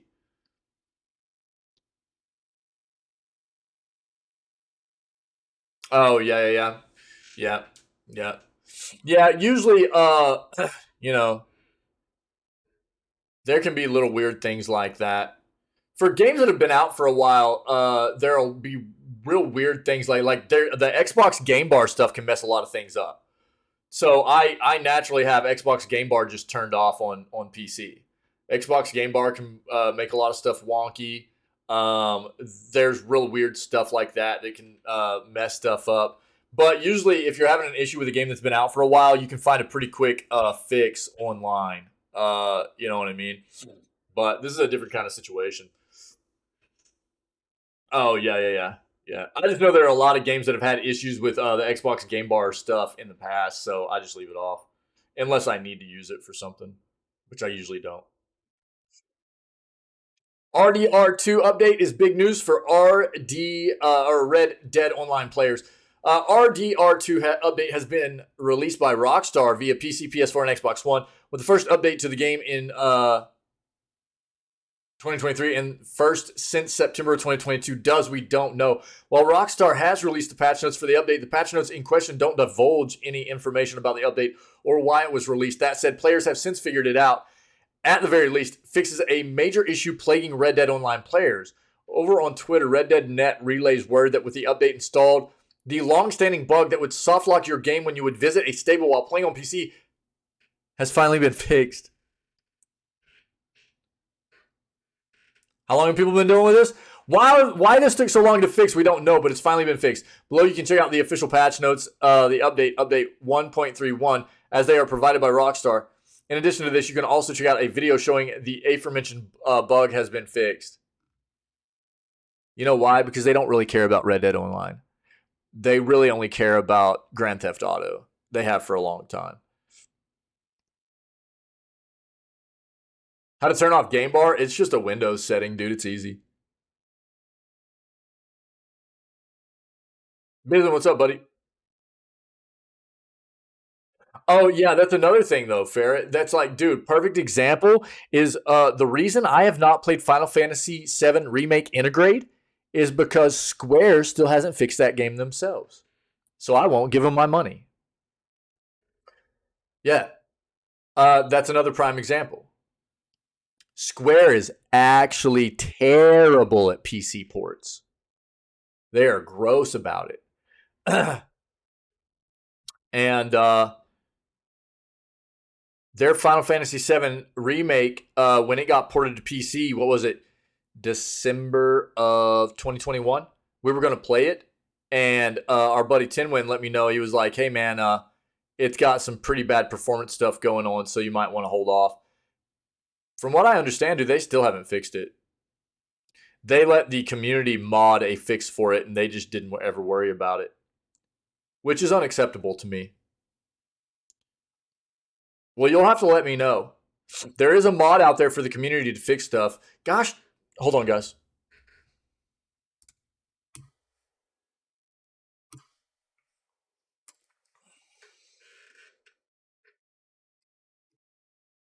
Okay. So I've been like looking on Steam occasionally and stuff at Final Fantasy VII Remake, and I just keep seeing reviews where people are like, "I cannot believe that Square still hasn't fixed this game themselves." Da, da, da, da. But apparently, there's a community mod. And look, I mean, shout out to the people that are willing to take the time and dive in and fix things, but it's not their responsibility. And it sucks that developers have the responsibility lifted off of them. And feel like they don't need to go in and take responsibility and fix it after the fact, even though mods have been created to fix issues. So I've been wanting to play that game for a long time, dude. Final Fantasy VII is my favorite game of all time, so I've been wanting to play the remake for a while, and it feels really bad to me, but I won't give Square my money, dude. I won't do it. Because I have seen nothing that shows me that they've tried to take the time to go in and patch that and fix that game up. Square is bad about their PC games. So, another perfect example, man. Red Dead Redemption 2 is available via PC, PS4, and Xbox One. The game is also playable on PS5, Series S, and X for Xbox, but only via backwards compatibility. No word of the game coming to these platforms natively via a proper port. 3070 Byzantine, yep.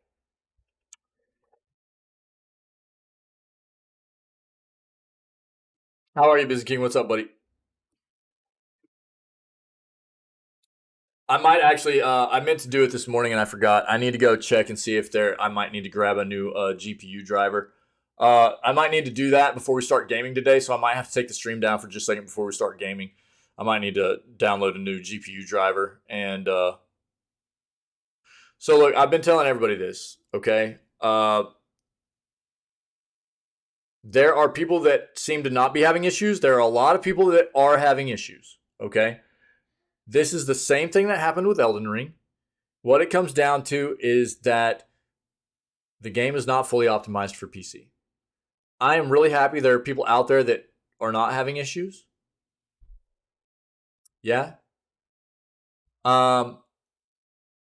Whatever the case may be, dude, it's not just me. There are a lot of people out there. You can look online, do a search.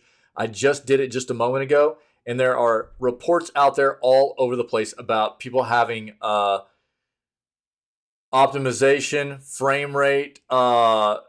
It's like, yeah, I know. It's an optimization issue is what it is. And it's PCs inherently are obviously a mashup of a lot of different hardware put together. And games that come out that are not fully optimized for PC to account for the wide range of hardware that gets put together in various different setups, right? This is the result. Some people have a fine experience, some people don't. Yeah? So that's the thing that I try to get across to people. That's what I've been talking about a lot. It was the same thing for Elden Ring. I had significant issues. There were other people on PC that didn't have nearly as many issues as I did, but there were a lot of people that reported a ton of issues just like I did. And then there were other people that didn't. It's just, then you talk about a game that got ported over like God of War, and almost nobody had any issues with that port coming to PC.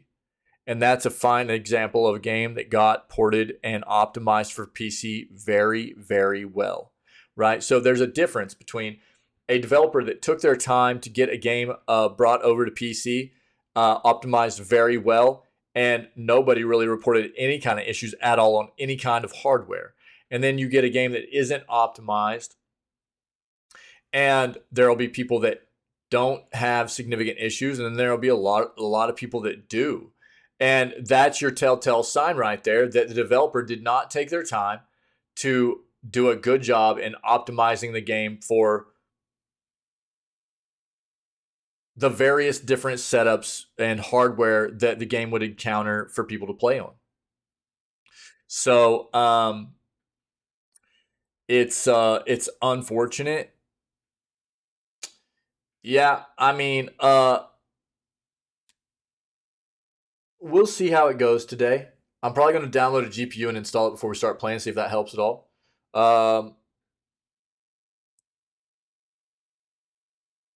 Yeah, yeah. So they didn't even have a driver come out for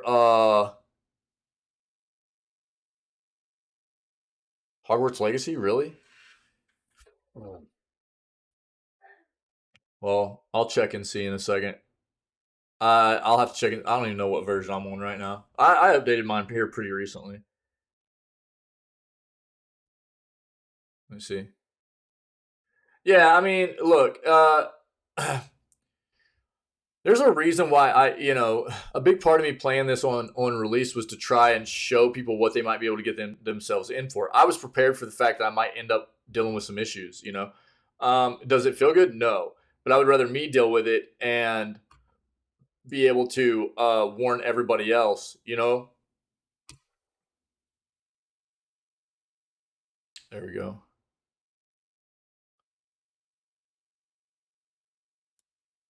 Okay. 1 second, guys.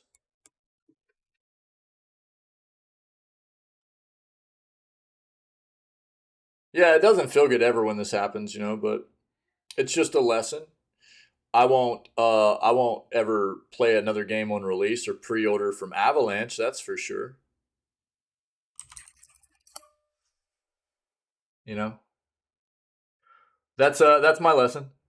And that's what I would try to just, get other people to understand is like, dude, if a developer does you wrong, don't buy into their crap again. I think that's what people should be taking away.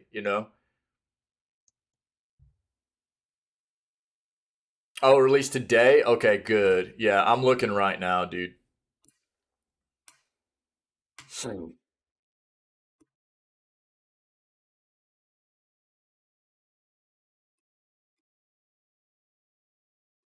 I forgot to look yesterday. I meant to before I tried streaming the game, and yesterday was a wild day, dude. I had so much stuff going on.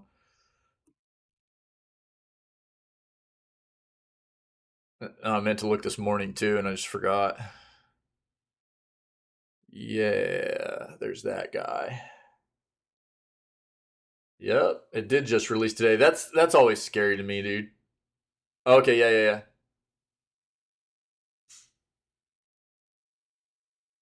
No. No. I don't think so. This is the first time they've ever done a game like this. Yeah, I'm seeing a release for the 52849, yeah. Yep.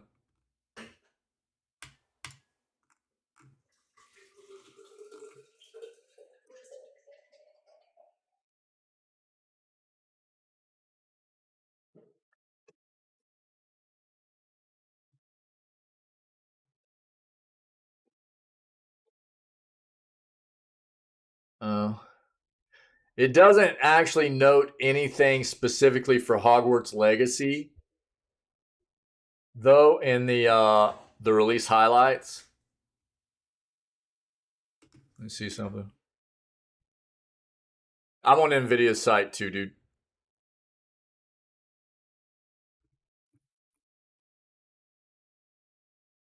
Dog, what the crap?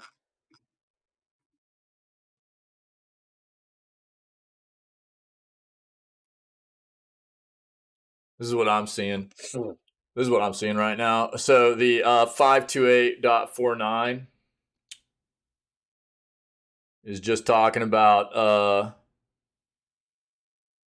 I mean, it does say latest new games, but Hello Neighbor 2 and Parish, Company of Heroes 3, World of Warcraft for support for NVIDIA Reflex, and fix some bugs with Adobe Bridge stability, disabled Hitman 3 resizable bar profile, and Discord update causes GPU memory clocks to drop.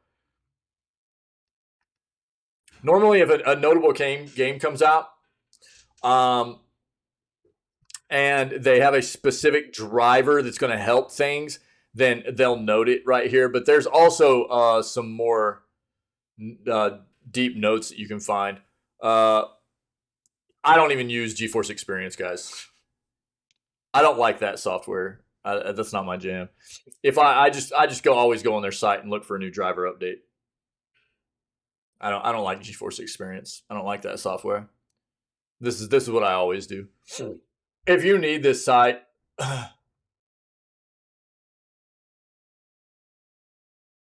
you should try OBS, Doug.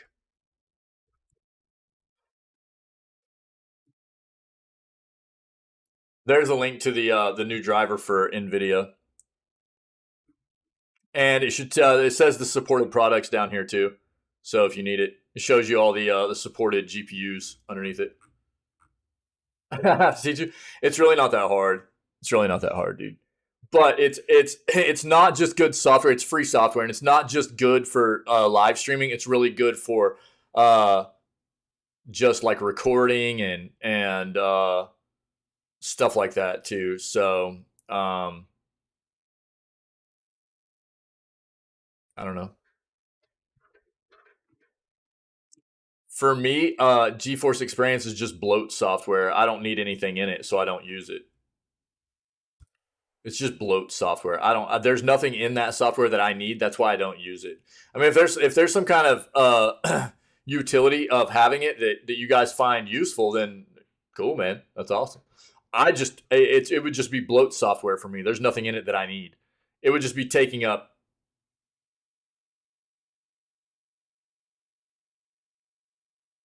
Oh, see, I just use the normal like NVIDIA. What is it? The hold on. Just the NVIDIA settings, dude. I just do all my settings through NVIDIA settings. You don't need experience. Oh, the overlay with shadow copy features and stuff, yeah. But all the graphic settings and things like that you need for your PC or per game and stuff like that, you can just do with NVIDIA settings. You don't have to do it with like the experience and stuff if you didn't know that. So, but yeah, as far as like the overlay and the like all that stuff, then if you want to use experience, then yeah. But for me, I just didn't need it. That's why I don't ever use it. It would just be like bloat software I don't need. So, but that link to the where you can grab the driver is right there. Hold on. That's not right. What?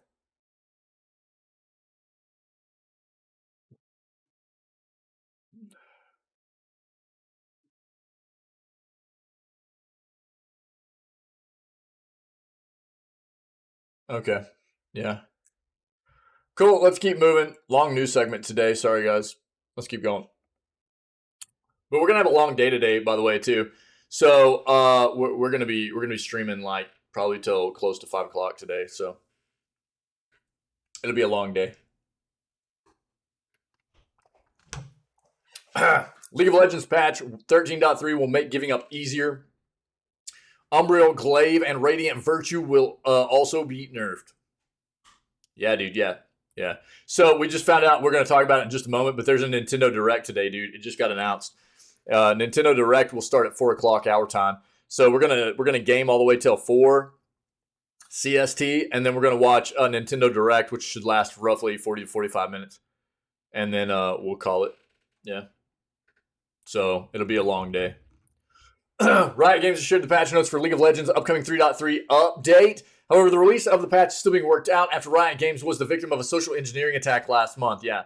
League of Legends 13.3 patch will launch the comprehensive update for Aurion, Soul, and nerf the Umbriel Glaive and Radiant Virtue.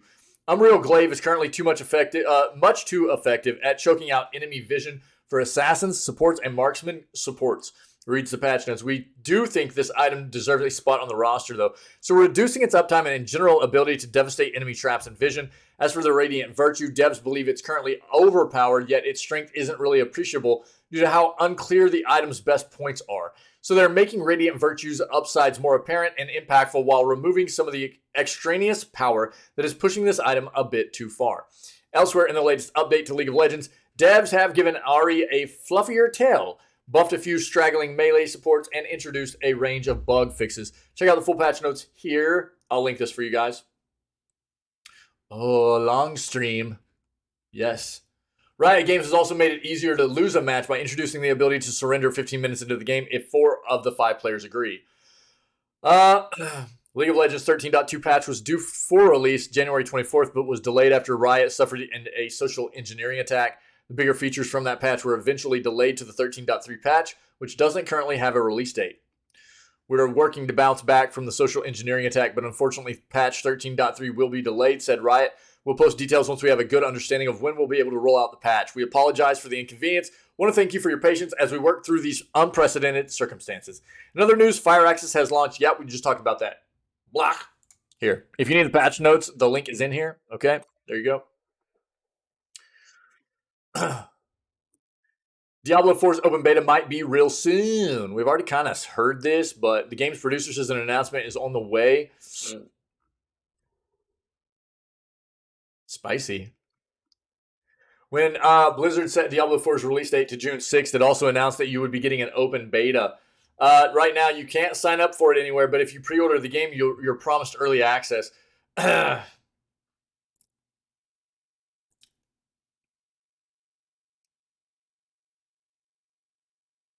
I'm getting so jaded by the pre-order stuff, dude. According to the game's producer, it might be coming very soon. Last week, Diablo 4 producer Rod Ferguson wrote on Twitter that the start date for the open beta would be announced soon. If only we were presenting at some sort of gaming moment this month where one might announce such a thing, he said, which could potentially be in reference to IGN's FanFest 2023 stream later this month. IGN lists Diablo 4 as one of the games that will feature during its one of its streams on February 17th and 18th.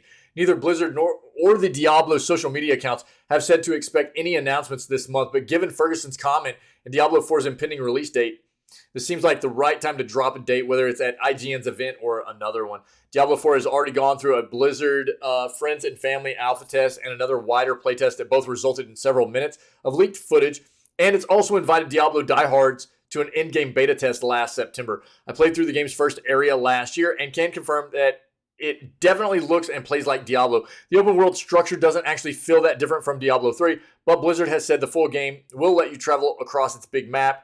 Choose which region you want to play in. The preview build was locked to show Snowy Fractured Peaks zone, and while the demon slaying felt intact, the game's quests and dialogue were unfinished. With placeholder text and text-to-speech voices in place of final assets, it's very likely that I played an old build, so the open beta could resemble a much more finished game.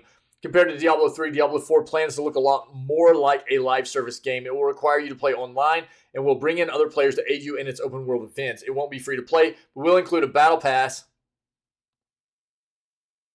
Anybody surprised there?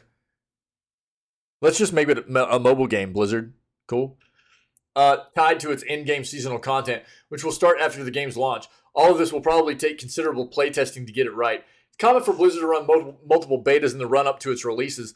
Both Overwatch 2 and World of Warcraft Dragonflight let players test the game in its final stages pretty close to their releases. I wouldn't be surprised to see Diablo 4's open beta start within the next 2 months, Given anyone enough time to get a glimpse of its scope and help prepare it for launch. Nobody wants to go through another Error 37 situation again. Okay. If you need anything out of that, I'll give it to you.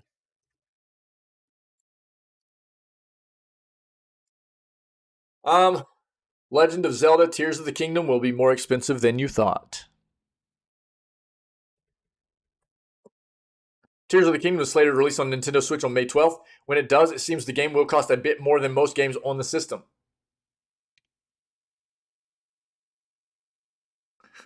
Thanks, dude. I'm glad to see you too, man. Yeah, Ferret, I'm going to talk about this, and I'll tell you why this is gross to me. The game's official page on the Nintendo eShop was updated tonight with a $70 price point, putting it at the same cost. That's very, very nice of you, Byzantine. I'm glad to see you too, buddy. Thanks, man. Putting it at the same cost as most first-party games on PS5 and Xbox Series X. In an interesting turn of events, the price has since been removed, so it's impossible to say if this was a mistake or the start of an increase for Nintendo's biggest games. Kayla, what's up? An image of the price was captured by @Wario64 and can be found in the tweet embedded below.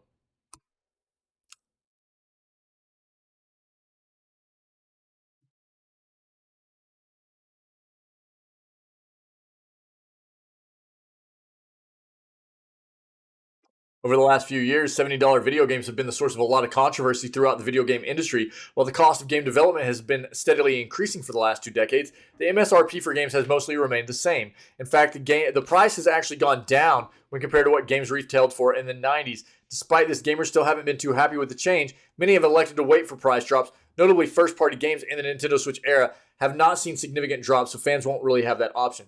Okay, but what they're also not talking about here is the fact that monetization in games has gone, it's just skyrocketed.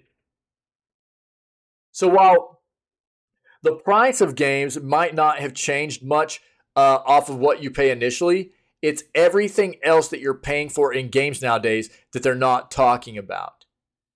You've got microtransactions, and you've got battle passes, and you've got DLC that they drop on you a month and a half to 2 months after the game initially releases that you know is already ready whenever the game released, that they want you to pay $40 for after it releases. You know what I mean? Season passes and all this stuff. So they want to talk about how like nothing's changed since the 90s. Get flippin' wrecked, dude. Who is this? Mark Deschamps? Get wrecked, nerd. You're wrong. They've just price gouged us in a different way than raising the prices of what you pay up front to get in the game. Of course, The Legend of Zelda Tears of the Kingdom might be the most highly anticipated Nintendo Switch game ever. If that $70 price is correct, it's a safe bet that there's no shortage of fans that will be more than willing to spend the extra $10. Yep. I'm good, Kayla. With a Nintendo Direct presentation slated for tomorrow, how's work going? It's a safe bet that the company will address any potential increase, including whether this will be the norm moving forward. For now, fans will just have to wait patiently to see what gets revealed. You know why I am not a fan of Nintendo doing this right now?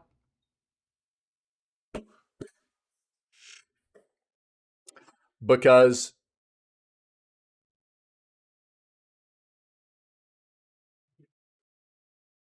look, first and foremost, I don't see the need for games to be increased to $70 price points anyways with all the other stuff I just talked about. You know? All the other stuff I just talked about, I don't see the need for a $70 price point. Especially with the fact that we can't trust developers to release a game that feels good anymore anyways. Most developers anyways. Shout out to Tango. But a lot of developers, we can't even trust them to release a game at a good price point anyway.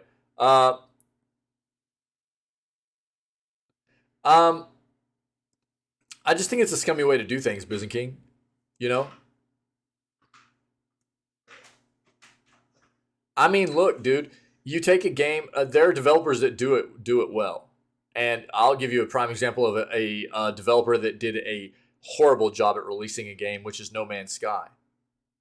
It was a terrible release. That game should never have released when it did. It should have never released in the state it did, but they stuck by that game, and they have released an absolutely insane amount of content to that game. They never made anybody pay anything over the base price of that game.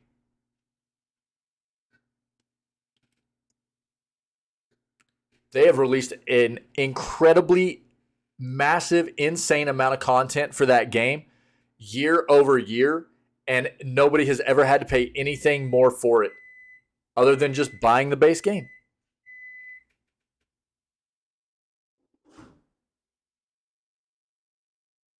And they're doing well. So,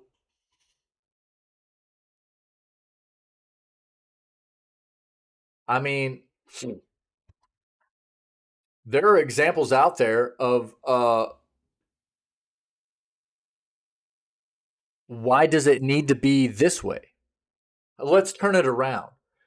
Why does it need to be this way other than the fact that all these developers are just greedy assholes?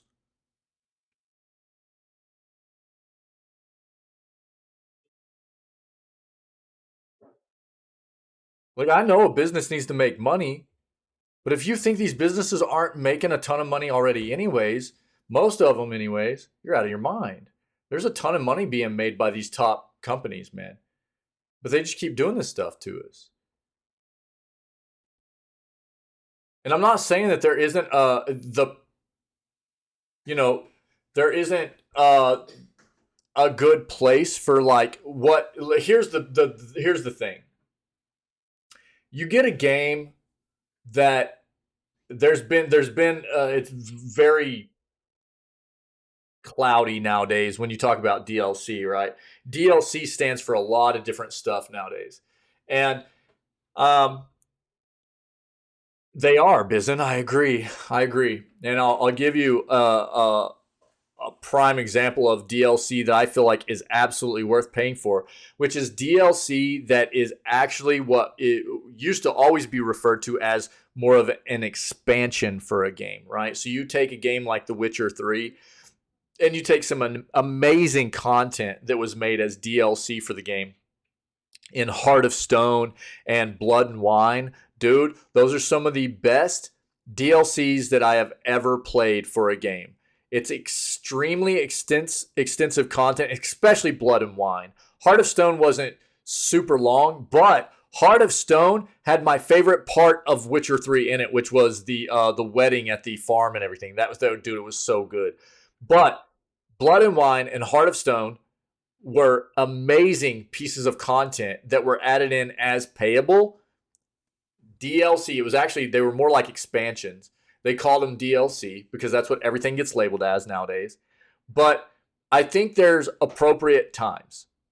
If you're making content that is massive and is going to make people feel like it's worth their money, cool, man. But all these games that come out and it's like, yo, $20 for a skin or whatever, you know what I mean? Get flipping wrecked, dude. You know, like but the thing is, people are buying into it, and that's why it keeps happening. So, you've got increased price points for buying into games. You've got battle passes. You've got microtransaction shops. I mean, you name it, dude. They just keep finding ways to keep sucking more and more and more money out of us. You know what I mean? Yeah. I mean, absolutely. Well, I mean, it still should be called that because while expand, because people don't think about what DLC is actually stands for. The acronym stands for downloadable content, right? So everything that is an add-on for the game that is not part of the initial game would be considered downloadable content. So I understand why it's labeled like that, but there should be some different,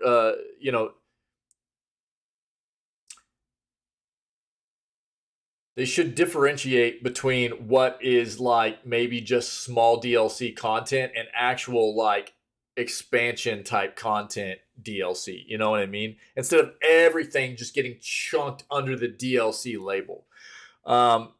So look, I'm not like against all DLC or anything like that, but there's a lot of it's just real scummy kind of stuff, man. You know, and you guys know how I feel. There are a lot of free, the free to play game stuff has become a big deal in gaming nowadays, and I think it can be done very well. And they need to make money somehow. So I expect free to play games to have some kind of battle pass, microtransaction shops, things like that, to keep bringing in revenue so they can keep developing the game and things like that. Because I think that free to play can be done very well. It can also be done very, very poorly for, incorporating like pay to win and things like that. But dude, I can't. So first of all, Nintendo being a company that doesn't put its games on sale hardly ever, like you'll see on Xbox and PlayStation.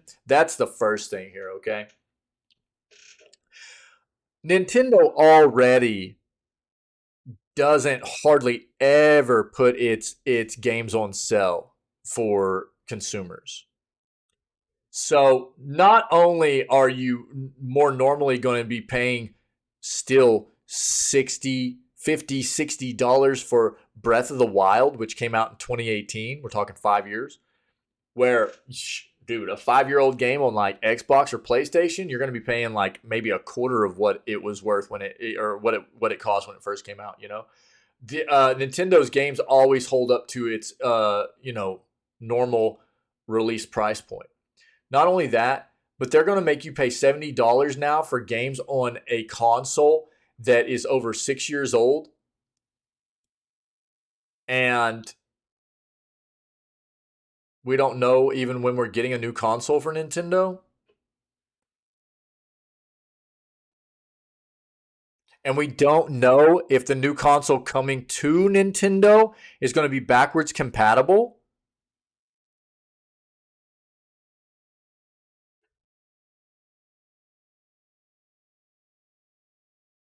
I'm not feeling it, dude. I see a lot of things wrong with this, personally. And it really rubs me the wrong way, man. So, am I surprised? No, I'm not surprised. But does it irk me out? Obviously. So, I don't know. If you need some links or anything out of that article, here you go. But, dude, this is one of the reasons. Like, I honestly, I think one of the biggest obstacles for a lot of people getting into gaming in any form of some form or fashion. I think the thing that sucks is, there's been the wars for so long about what's better, console or PC. Oh, geez. Troll has a question. What's up, buddy? I can't ever tell if you're being legit or not. No, dude. No, go for it. I thought you were trolling me out, but you might be legit here. It's a legit one? Yeah, go for it, dude. Nintendo has always felt like its software is above the rest of the market, which is not. It is not. Yeah. They've got their own little like niche area, dude, outside of PlayStation and Xbox, and they know it. That's why they get away with it, yeah.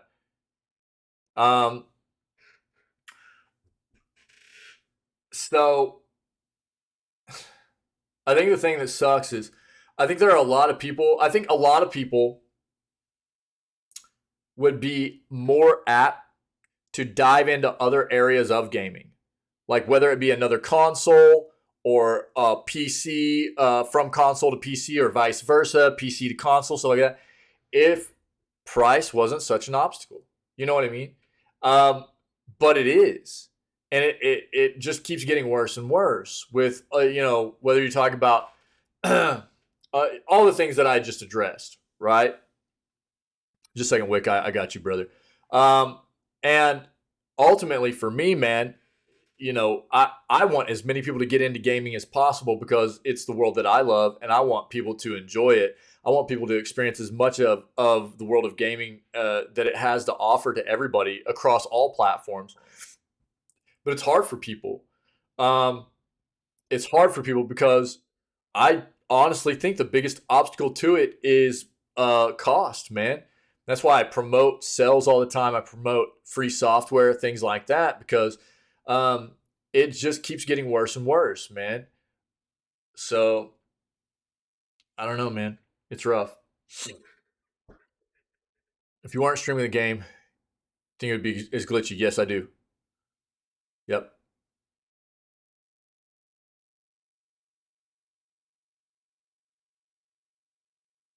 My wife wanted to play the game and only has PC. Is it worth it, or should I tell her to kick rocks? Let me start up the game today. Let's take a look. Okay.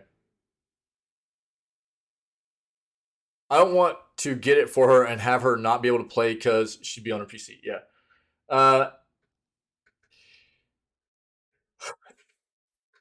Again, I don't know.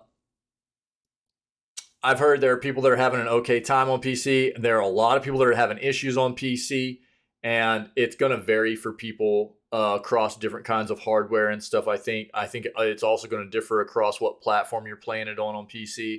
So I'm going to put a new driver in today. We're going to hop in there. I'm going to try a few different settings, and we'll try some other stuff out.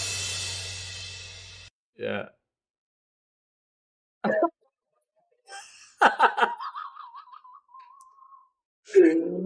Got him, dude. Jeez, that was brutal. What a savage, man. I'm your friend, Bizen. I can't even talk, Doug. It's a long news segment. I can't talk. So, Wick, I think I'm going to be able to play the game at I think I'm going to be able to play it smoothly. I think I'm going to be able to play it smoothly, probably, but it's not going to feel good to me one way or another because it's just, I know it's not optimized for PC, dude. So I think I'm going to be able to play it smoothly. I think that your wife would still be able to play it smoothly, even if you have to mess with a lot of settings and really turn a lot of stuff off and play it at a low setting. But let me dive into it today. I got a very, very short taste of it yesterday, so give me a second to dive in there this morning, get a new driver update before we start playing, and see if I'll give you a better taste. Okay. One of the other things I was thinking was, I'm playing this at 1440.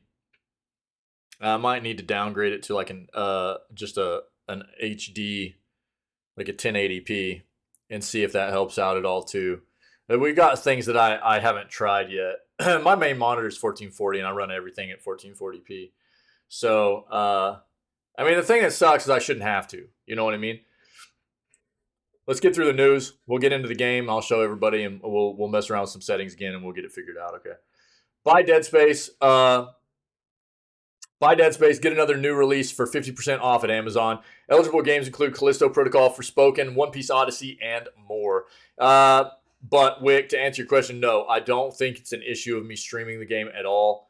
I think the game is just not optimized for a lot of PC hardware. If you haven't picked up the excellent Dead Space remake yet, Amazon's new promotion is certainly worth checking out. The retailer is hosting a buy one, get one for 50% off deal that features a select batch of video games, including Dead Space for PS5 and Xbox Series X.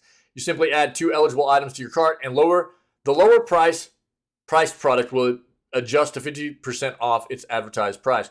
I told you guys, we saw yesterday that Target started doing this. Now Amazon is. I think it's better that Amazon does this because more people around the world will be able to access a deal like this. Yeah, I was telling everybody on Fanatical. Fanatical had a deal going for a long time too. Before the game released, I got the deluxe edition for like $60 pre-order, and the standard edition was like $50 on Fanatical. Yeah.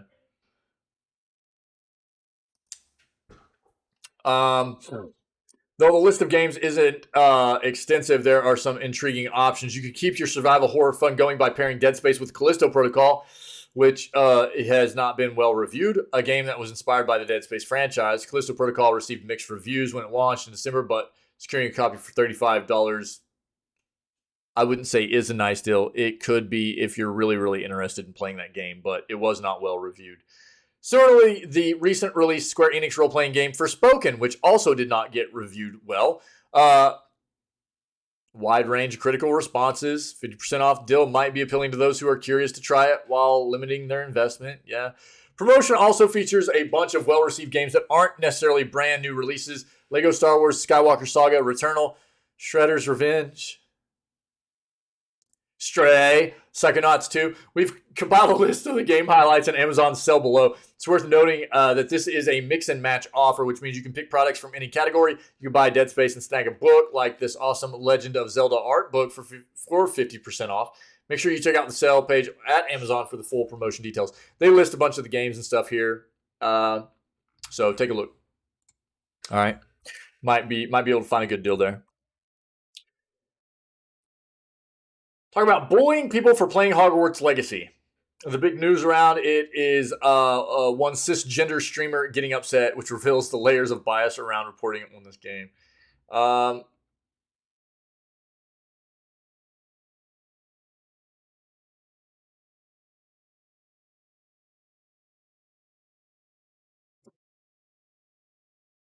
Nothing should surprise me with a Harry Potter game, but I will admit this is a bold new direction. Trans people and their allies are now bullies for explaining why they don't support the game. Victim cosplay is back in fashion. The sentiment has been growing for a while now. Streamers and players who consider themselves good people are upset that after supporting Hogwarts Legacy, not everyone agrees with them. This lack of agreement upsets them, and so if you are behind this sinister campaign, you must be a dirty, rotten bully. I know the creator of this world uses her income and platform to help legislative lives out of existence, but also some people really like her books 10 years ago. That's what it comes down to. That's what we were talking about this morning. Have kind of an example of something like this, yeah. This came to a head with the channel Girlfriend Reviews, which touts itself as a wholesome place that, much like a certain mainstream gaming outlet, only considers whether a game is fun to play or not. Short clip of the game Pause, where the boyfriend and girlfriend complain about comments, leading to the girlfriend leaving, has become a figurehead for how trans people have morphed overnight from the world's victim to the world's bully. Yeah, I know, dude. Me and Farrah already talked about this morning. Yeah. Was this person bullied? Did they actually even cry? Neither of these things have any real proof behind them. Yet this is one of the main news stories from the launch. Titular girlfriend suggests to her boyfriend that they take a break, then leaves. Clip doing the rounds does not show her crying. In fact, the boyfriend elects to stay on stream and finish the combat area suggests she was not in the extreme emotional anguish others have tried to paint this as. There's also no chat in the clip being circulated, meaning we don't know if the team are upset by people asking reasonable questions about their decision to support the game they do not want to answer, and whether there are more extreme messages lined with threats and insults. Having gone back and read the chat on their Twitch channel, it seems to be the former, and the vast majority of the chat are springing to their defense. Even if you account for deleted comments, the chat is clearly responding to fairly mild criticism rather than vulgar abuse. Ultimately, they were accused of supporting bigotry by supporting J.K. Rowling. Jesus, dude. Who literally had like nothing to do with the development of this game. But then when even explaining reasons against supporting the game is bullying, what does it even matter? The clip also includes a defense from the streamers of Roman Polanski and Michael Jackson and complaints they have a target on their back for being allies, so should have credit in the bank. They also call trans people the alt-left, which feels like a mask-off moment. I don't know. God dang, dude. What a flippin'... I'll let you guys read the rest of this. Look, man, this is what it comes down to.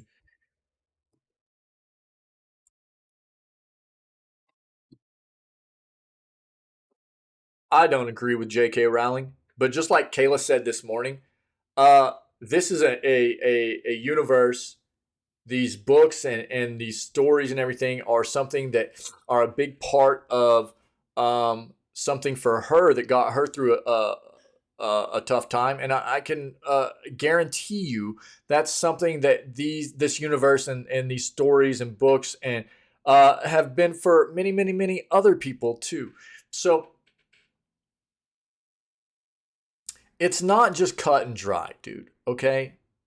And everybody knows the way this community is and the way that I feel. I do not agree at all with J.K. Rowling's comments and sentiments about discriminating against trans people and things like that. That's not the way I feel. It's not the community that we harbor here. And everybody is to be made to feel safe and welcome and part of this community. And we want everybody to just be able to live their best life. As long as you're a good person, dude, you belong here. That's all that really matters. So the thing that we were talking about this morning is we found out yesterday there's like a potentially a trans character in the game, something to that effect, and it's but it was getting criticized for it was like it wasn't enough. It's like, well, if they hadn't done anything, then all these people would be throwing a fit about there not being any representation, right? And I'm not talking all these people. I'm talking about the people that are criticizing the game. You know what I mean? People that are criticizing the game and the developer and everything for putting it in the game, saying it's not enough or whatever. If they hadn't done anything, then it'd been like, oh, well, you didn't do anything to represent, and it's like, there are just people in the world, no matter what their agenda is, nothing's ever good enough, and I get it, dude. There are a lot of people in the world, whether you talk about, issues with gender or sexuality or race, whatever the case may be, anywhere that there can be discrimination and has been discrimination, it's put people on edge, and it's a sensitive subject and stuff, but man, anybody that's dealt with change in any form or fashion has understood that it's not usually something that happens quickly. It's a progressive, slow changing type of thing. And all you can do is hope that people are grabbing onto change, embracing it, trying to incorporate good change, even if it's small, piles up to be big. And you can't just sit there and just hate on things all the time because it's never enough for you, can we just please embrace the fact that it's okay that people are different, first and foremost. That's okay. People need to quit freaking out about the fact that people are different than they themselves are. It would suck to live in a world where we were all the same people. Jesus, I could not imagine having to live with myself. I can't believe my wife has stayed with me this long.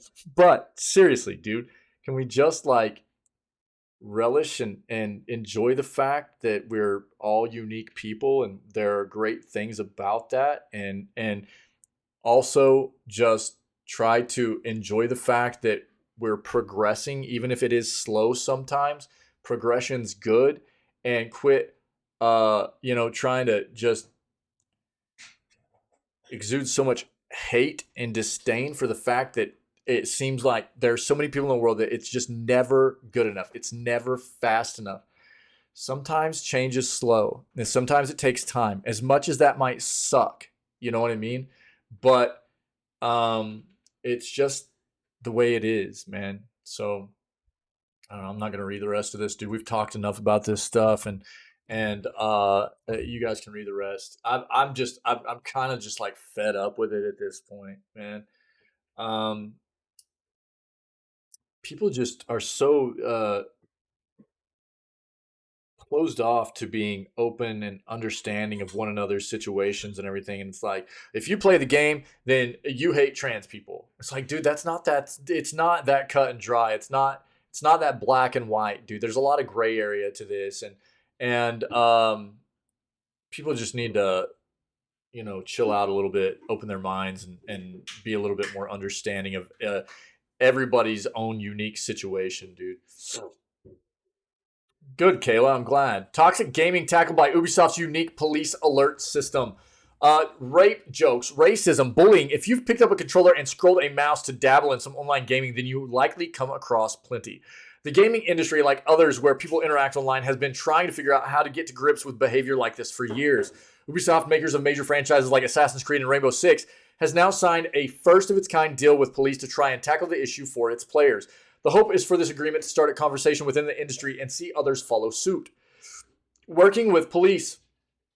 Online gaming is a joyful experience for millions of people every day. It's a space where friendships are forged and memorable experiences shared. During the pandemic, online games were a savior for many people's mental health. However, its dark side is also plain to see. Abusive behavior, death threats, and grooming can be found in online gaming spaces. We want to be on the right side of history, says Damien dude, I'm going to butcher this. Where's Psych at? Glorieux Glorieux? Dude, I butchered. Sorry. A senior director of the Newcastle-based Ubisoft Customer Relationships Center. It's here and at the 4 other locations around the world that staff monitor how players at Ubisoft games are getting on, responding to requests for help, and actively getting involved with communities that have evolved around their titles. They deal with everything from purchasing issues to online toxicity. Other companies have similar setups, but what's unique here is the involvement of local law enforcement. The deal between the company and Northumbria Police works in 2 parts. Firstly, C specialist officers share their knowledge and expertise on harmful online interactions with the 200-strong team working at the center in Newcastle, who then apply that training to their daily work. Secondly, an agreement is in place so that in extreme cases where there is a threat to life or potential serious harm spotted, staff can fast-track the information to police. They will then decide whether or not to act. We have millions of players and tens of millions of interactions, so how can we spot incidents? It's daunting, but at the same time, it's very important, which is why we wanted to sign this deal and try to make things right. We want to focus on the most extreme cases, make sure we do the right thing there because it gives us a solid foundation to build the rest of our work around. Less than 0.01% of cases that the center deals with end up requiring police intervention, but it's that rare case that it's such a great thing that they're doing this. You know what I mean? To have that intervention. Threat to life. Yeah. Andrew Holliday and his team deal with the cases that get close to or reach the threshold for police intervention. This isn't just a gaming problem. It is an internet problem, he begins. You, Subarus, what's up, buddy? There's a real appetite to make the whole ecosystem a better place. What we're working on closely with police is on triage. Triaging, you know, where we look at a case and decide, right, is this one we can deal with in-house or is this something we need to pass on? Yeah.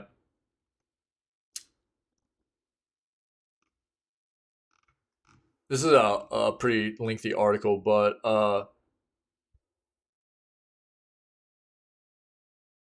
Andy Milmore, I'm going to kind of sum this up. We're going long today in the news. It's been a lot of good talk, though, so it's cool. But I want to go ahead and get through this and give you the TLDR here. So, Bruce, how you been, buddy? Happy Wednesday, man.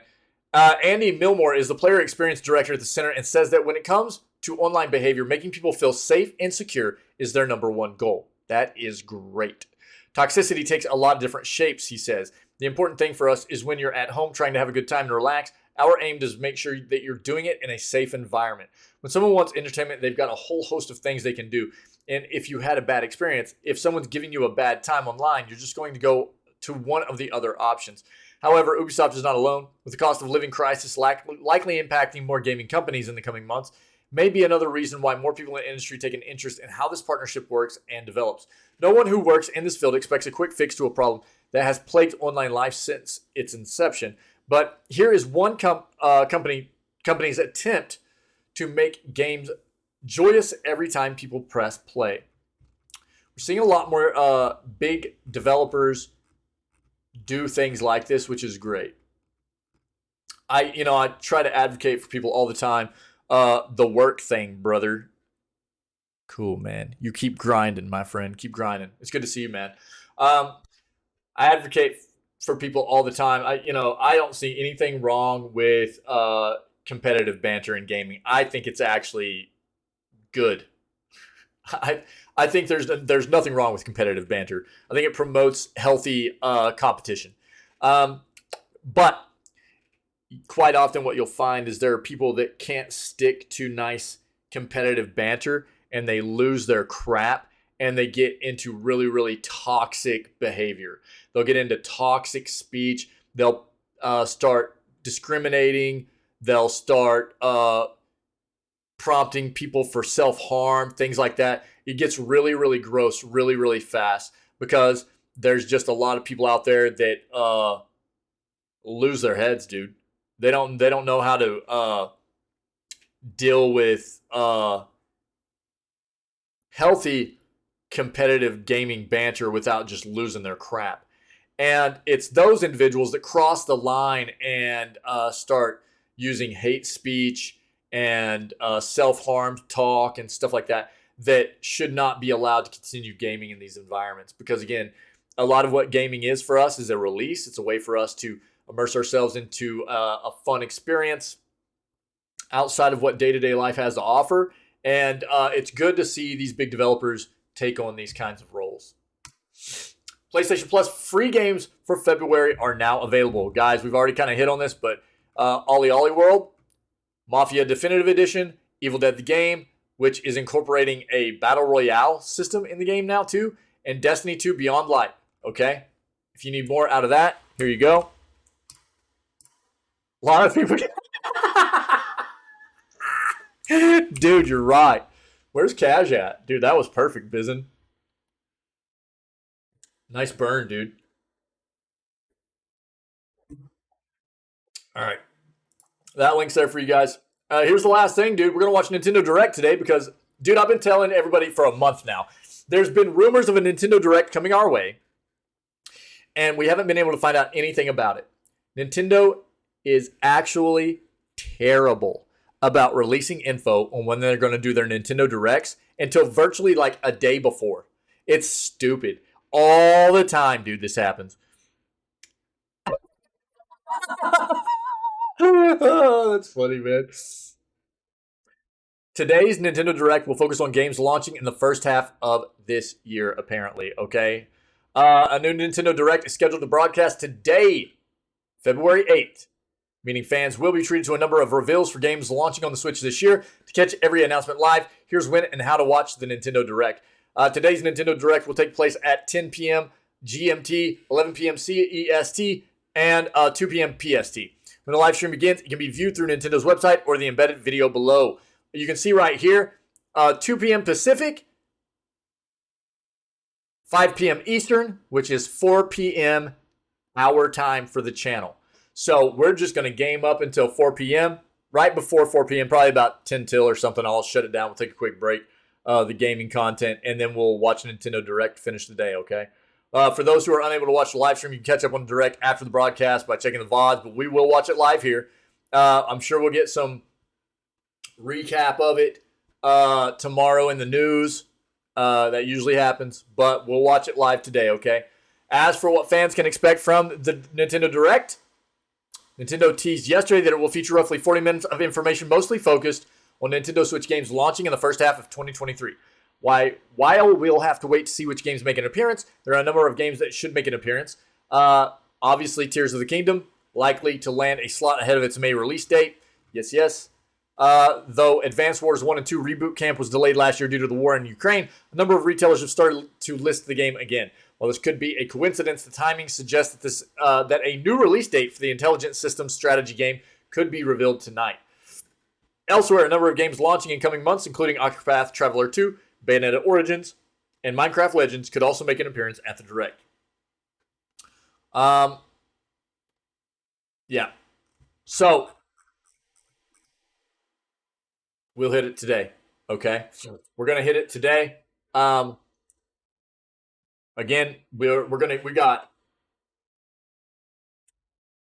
what, roughly 7 hours, I think, of gaming that we're still going to get done today before we even hit the Nintendo Direct. So we got a good, nice, solid, strong day of streaming ahead of us. We're going to get 6.5 to 7 hours of Hogwarts Legacy in after we finish this news up here, and then we'll dive into the Nintendo Direct immediately afterwards, okay? The last thing I have, you got 1 day left to go grab your free games on Epic, City of Gangsters, Dishonored, Death of the Outsider. These will no longer be available at around 25 hours from now. 25 hours from now. Then Recipe for Disaster will be available, and we'll see if they drop another game. Usually it's 2 games a week. Sometimes they'll do this like kind of last minute reveal for another game, and we'll see if that happens tomorrow, okay? That's the breaks, though, man. Then that's the Jam-a-lam. Let's get this rolling. Perfect. Cool. So, more of the Trip to the Necro Dancer vibes there for us to head out here on. You guys are amazing. Thank you. Long news segment, but good news segment, man. Lots of things to talk about and discuss with you guys, laugh about with you guys. So thank you very much. Everybody that's part of this community, you're amazing. I appreciate you. We're going to move on. What I'll probably actually have to do is take the stream down for a second. I'm going to try to install a new driver and see if this helps out Hogwarts Legacy a little bit. But I'll talk about it before I shut the stream down. We'll go ahead and segue out of here first. To anybody that might be coming across any of our content, whether it be some of these news segments or gameplay highlights or funny clips, whatever it may be, we've got highlights all over the Twitch channel, playlists with playthroughs of the games we play, VODs on YouTube, stuff like that.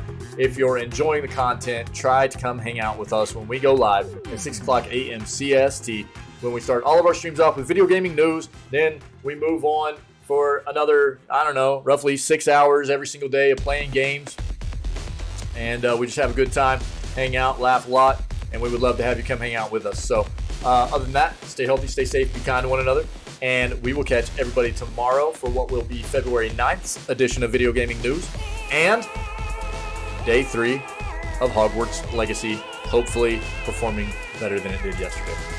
All right. Cool, man. So,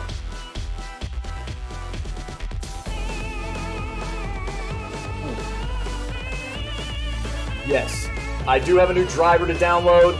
I meant to look last night, forgot. Yesterday was a crazy day, dude. We had a lot of stuff going on, and I had some stuff going on last night that pulled me away from doing some of this kind of stuff. So, what I'm going to do is pull the stream down real quick, because I'm going to install this driver. It would wreck the OBS and everything anyways. So I'm going to install this new driver, and I'll bring the stream back up, and then we'll get into Hogwarts Legacy. Again, we'll be doing Hogwarts Legacy all the way up until 4 o'clock today, p.m. So we got like roughly 7 hours of gameplay, and then we'll get into the Nintendo Direct as soon as that finishes. Cool. So stream will go down for just a bit. Let me give me a few minutes to get the driver installed, and then the stream will be back up. I'll probably start it up with the intro video and everything. That way I can take a quick break, bio and stuff like that. Okay, Caleb. Cool. Yeah. I hope the rest of the work goes well. Keep grinding, my friend. Get that day off tomorrow. I know you're working for that day off. Okay. Sounds good. So, yeah, let me bring the stream down real quick, get this driver installed, and I'll have the stream back up with the starting video so I can take a quick break before we jump into the game and stuff, okay? You guys rock. I'll be right back, okay? Stream's going down.